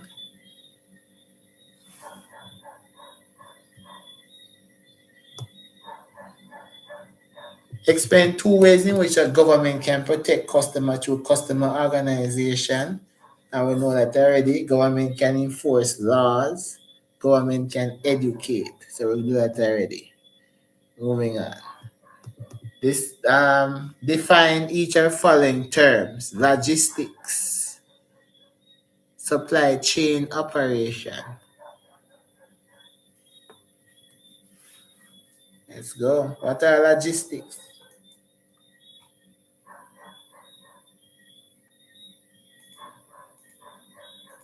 So we say logistics is the process of planning, managing, transporting goods, services, information from one place to another efficiently. So that is logistics. If you plan to move something from Mobile to Kingston, they ask you what's the logistics, meaning what's the plan, right? The plan of transporting these goods and service from here to there. So that's what logistics is. The process of planning, managing, and transporting goods, services, and information from one place to another. Do we understand logistics? Let's put some love if you understand, no man. Put some love, no man. Let me know. Next one is the chain of operations. And we say these activities involved in moving goods and services from supplier to manufacturer and finally to supply to customers. Yeah. Now somebody asked this question already. They say state the difference between bill of lading and airway bill. And we kind of answer that one there already. So let's put some light on that. Mouse just died on me. So the difference, it says two difference. So bill of lading is used for sea transportation, as I would have mentioned before, right? And the airway bill is used for air transportation. That's the first obvious difference. Next one is bill of lading acts as a document of title showing ownership of goods. Right? So bill of lading is a document that shows ownership of goods, while airway bill does not transfer ownership of the goods. So a bill of lading, right, acts as a document of the showing ownership of goods, while airway does not transfer ownership of the goods. You understanding that? We can also say that bill of lading, what could I say? Goods may only be released when the bill of lading is presented, right? So you can only get the goods if the bill of lading is there, while an airway bill mainly serves as proof of receipt and shipping instructions. So airway bill is a proof of receipt. Yeah? Say back there again. Say back what? I said a lot of things. So I was saying that goods may be released only when the bill of lading is present. Right? So only when you have the bill in your hand, you get the goods off of the sea. Yes? But the airway bill, right, it serves as proof of receipt. So it doesn't matter whether you have it or not. You will still get the goods. Yeah? In other words. So you still have the goods because just prove that you have bought these already. Yeah? Getting that? All right. We move along.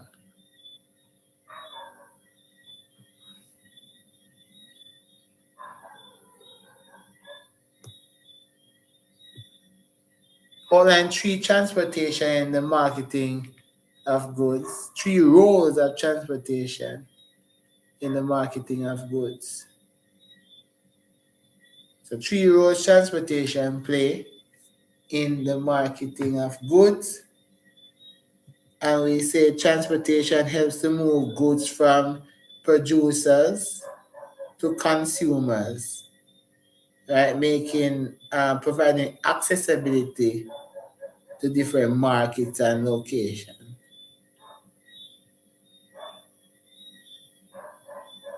Yeah? Then we said it assists in the distribution process by ensuring goods are delivered to wholesalers, retailers, customers on time. And then transportation expands the market for business, allowing them to sell goods locally, regionally, and internationally. Right? It also reduces shortage by moving goods where they need to be. Right? The transportation also increases customer satisfaction because better transportation leads to efficiency, and efficiency leads to happy customers. Yeah? All right.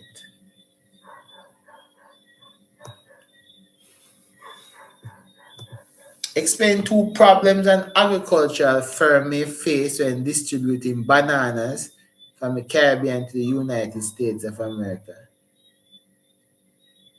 So what are 2 problems an agricultural firm will face? Bananas, first of all, easy to spoil. So if they are not transferred within a specific amount of time, they are going to spoil. So that's a problem. All right, so they are very perishable. The firm may face high transportation and distribution costs, right?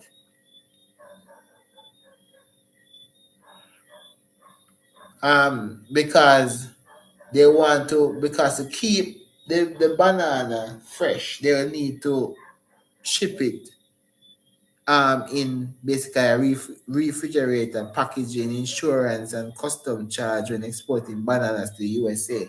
So you might face high transportation cost because customer charge an arm and a length, packaging a cost an arm and a length, and all of a sudden, no, you have refrigeration, which costs a lot. Yeah. Then we can say damages to the banana during the handling and the transportation. Probably just not handle it good, probably just fling somebody over here so, and some crush or whatever the case may be. Bad weather, hurricane delaying shipments, definitely.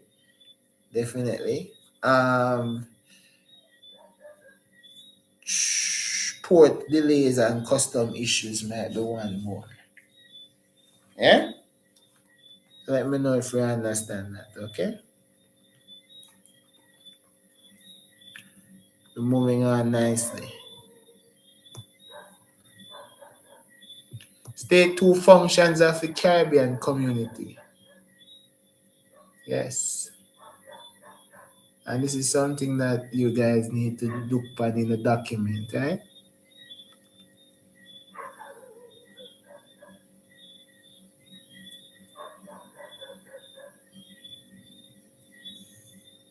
But there are 2 functions of the Caribbean community.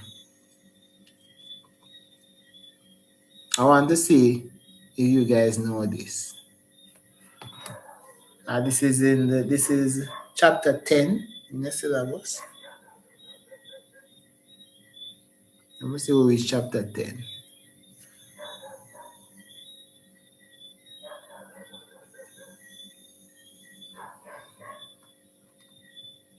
All right. The 2 functional CARICOM is what we call regional integration. Do we know that?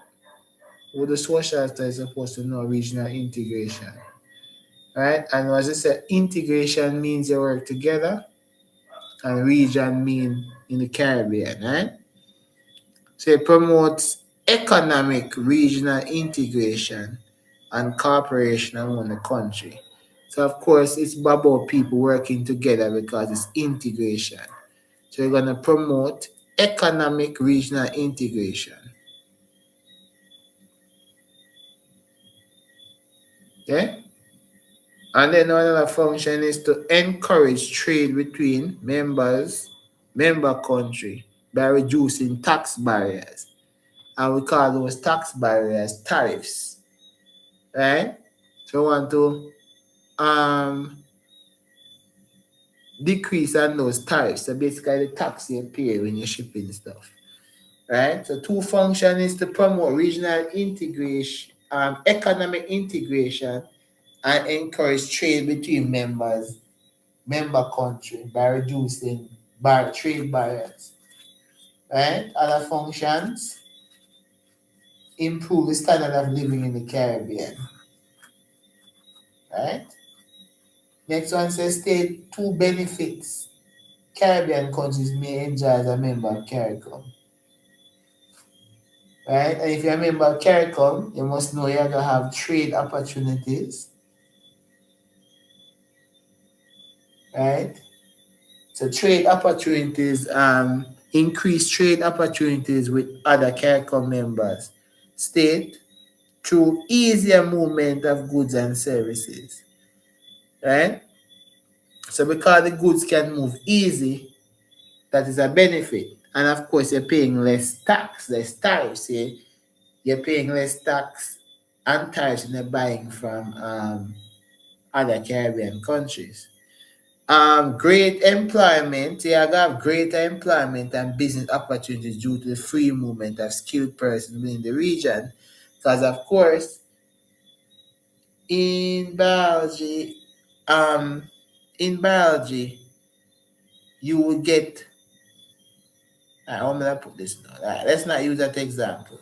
Let's say increased trade opportunities, right? When you are doing regional integration, you get better employment opportunities because most of these countries they don't need visa to go there, right? So anybody can go and work in any one of these Caribbean countries according to CARICOM, right? So it gets greater employment opportunities. And skilled workers can move from countries to countries so you can stay employed. You can share your resources also another benefit.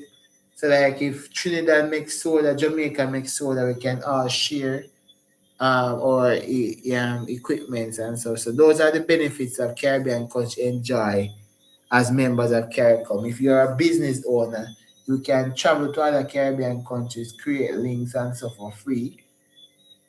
In terms of you're not getting a visa and none to go to. You have trade opportunities. Say if you're a business owner, you want to buy things from another person here, right? Or another person in the Caribbean, you can do so. Another country in the Caribbean, you can do so. All right. So I hope that is clear for you guys. There's a whole document and these things, these organization you need to know. So you need to know things like IMF, International Monetary Funds, and all of these things, which is in the document.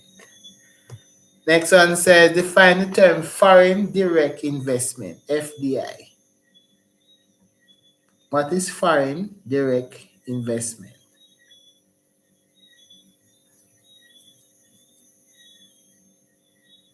When we talk about foreign direct investment, is investment of money by a company or individual from one country into a business or industry of another country. Right? So basically a foreign company investing in a hotel in Jamaica is foreign direct investment. Right? Simple as that. And normally these things might it's in the word. Right? So foreign direct investment, right? Investment of money by a company or individual from one country to a business in another country. Alright? Next one says, state 4 reasons why foreign businesses may be willing to invest in the Caribbean. So why, if you are in Europe and USA, why would you want to invest in business in the Caribbean region? Well, one of the biggest reasons is that the Caribbean has a lot of untapped sources. So there are a lot of natural resources that is untapped, like bauxite, oil, agriculture products.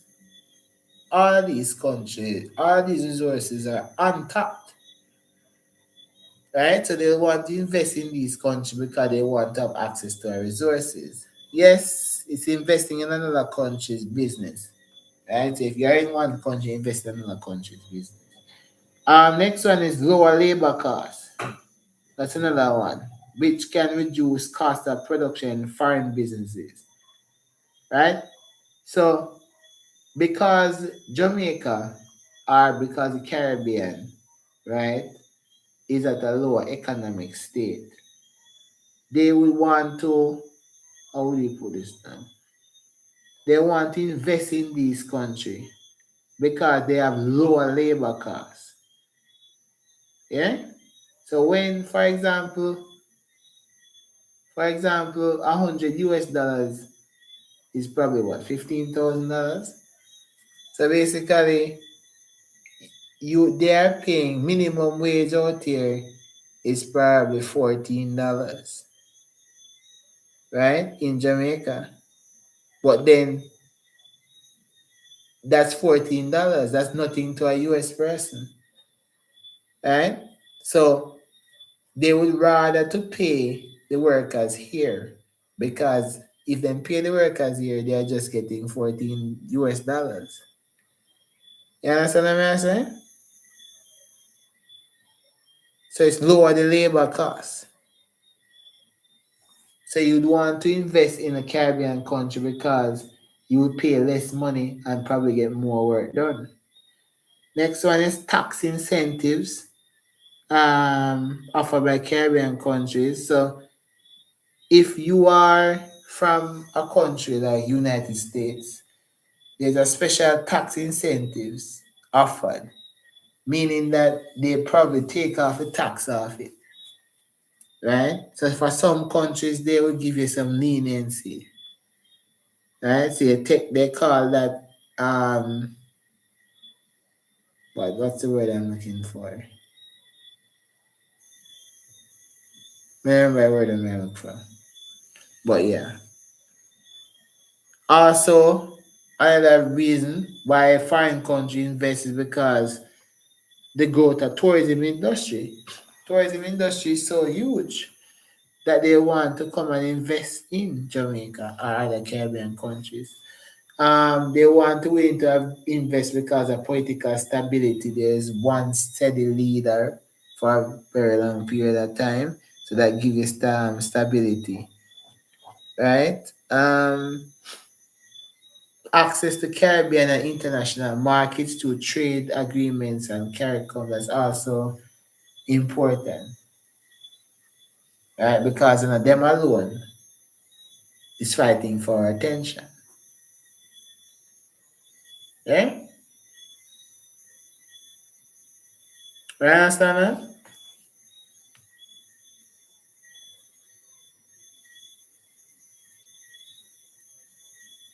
Also, they say outline 2 ways in which human resource development could assist.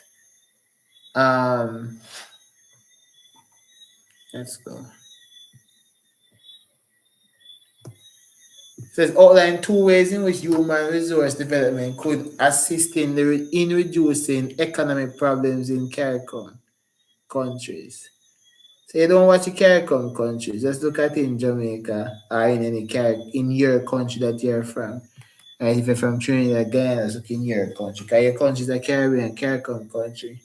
Oh, what are 2 ways in which human resource development could assist in reducing economic problems? Of course, a human resource, the more trained the workers are, the more educated the workers are, the more money they'll get. Because the more everybody work and the more tax everybody pay, so that means the country will be good, right? So it will make them, if they are more educated, they have more education, training, and skill, it will make them more productive, right? It can also reduce unemployment. Right? Human resources improve unemployment, reduced by preparing people with the skills needed for availability for jobs and etc. It also can say that it improves efficiency and the quality of goods and services. So the more higher skilled humans you have, is the better products they're going to produce, right?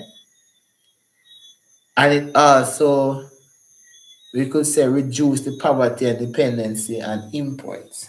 And somebody said brain drain. Uh, Not necessarily, because it says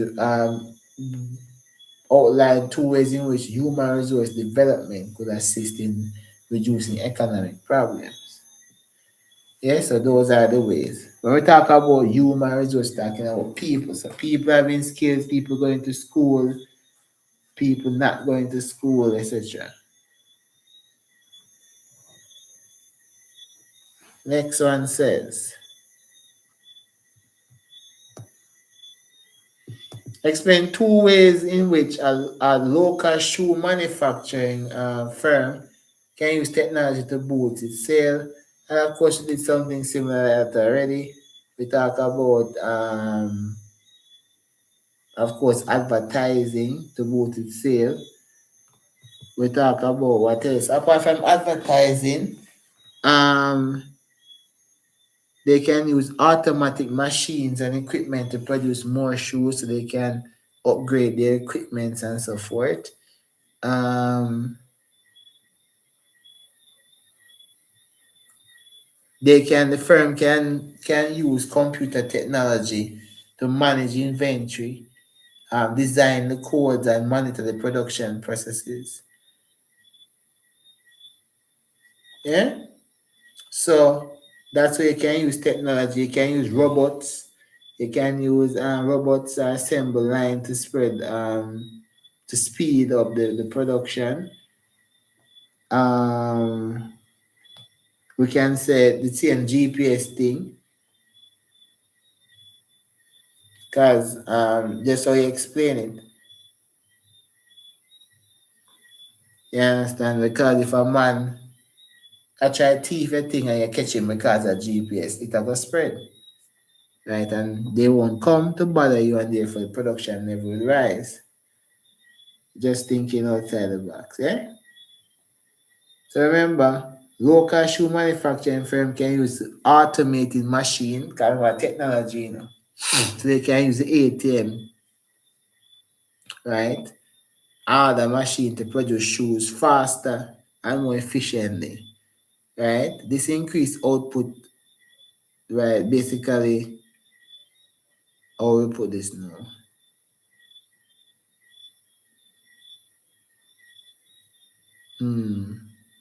I have the idea, but I don't know.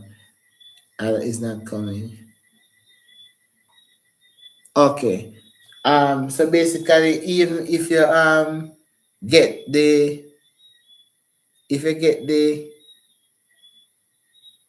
the automated machine, you say save time, right? So instead of in the long line, this increase the output and reduces the time needed to spend manufacturing the each shoe.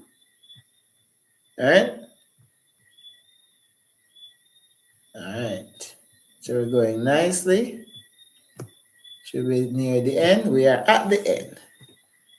All right. So that's it for me tonight, guys. I hope you guys have learned something. We have been clocking it for 3 hours and 50 minutes. That definitely not. I just wanted to came here for an hour, but I was here. I hope you guys would have learned something.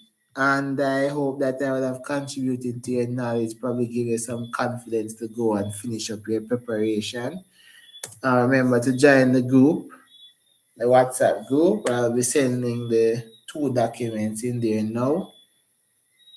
Please to read them. Once you read them, get some 1 hour sleep or 2 hours sleep and hit the road tomorrow. I would also say to start from chapter 10, start from the back, because some of the things at the back probably wouldn't be familiar with. So I'm not sure my mouse is not charged. Like it's moving a bit weird. But I would have probably opened the document. This is the document I'm talking about. Very good document. It's a document I've been using from 2022. Very, very good document. I don't use textbooks anymore. I use this document for my students, and it's very nice. It's simple. You can read it nicely. It covers everything. Everything you need to know is in this document right here. I'm going to ask you to respect it and don't share with anybody, because I'm just helping you. I'm just helping you guys out. But you can see everything is there. Access to foreign direct investment, development of human resources. Everything is nicely laid out in this document. All right. So start from here. We talk about these organizations that help. That talks about foreign. It's economic institutions like CARICOM, IMF, um, Caribbean Single Market and Economy, Caribbean Development Bank, International Bank for Reconstruction and Development, World Bank, IMF, World Trade Organizations. All of these things that you need to know that probably you never reach. All right, so get in there. I'll see you guys probably with the review. All right, so remember, this is your last chance to join the group. I'm gonna send it back again. If you don't join the group now, can't help you. All right, thanks for coming, guys, and I wish you all the best on your exams. You can come back and we can watch the review tomorrow, and we can see. You can tell me how well you will have done. All right, peace out, everyone. Have a good night. All right, or a good morning, actually. All right, guys. Later. And for those who just join us, welcome to Pure Knowledge. We're all about the ones right here, okay? All right.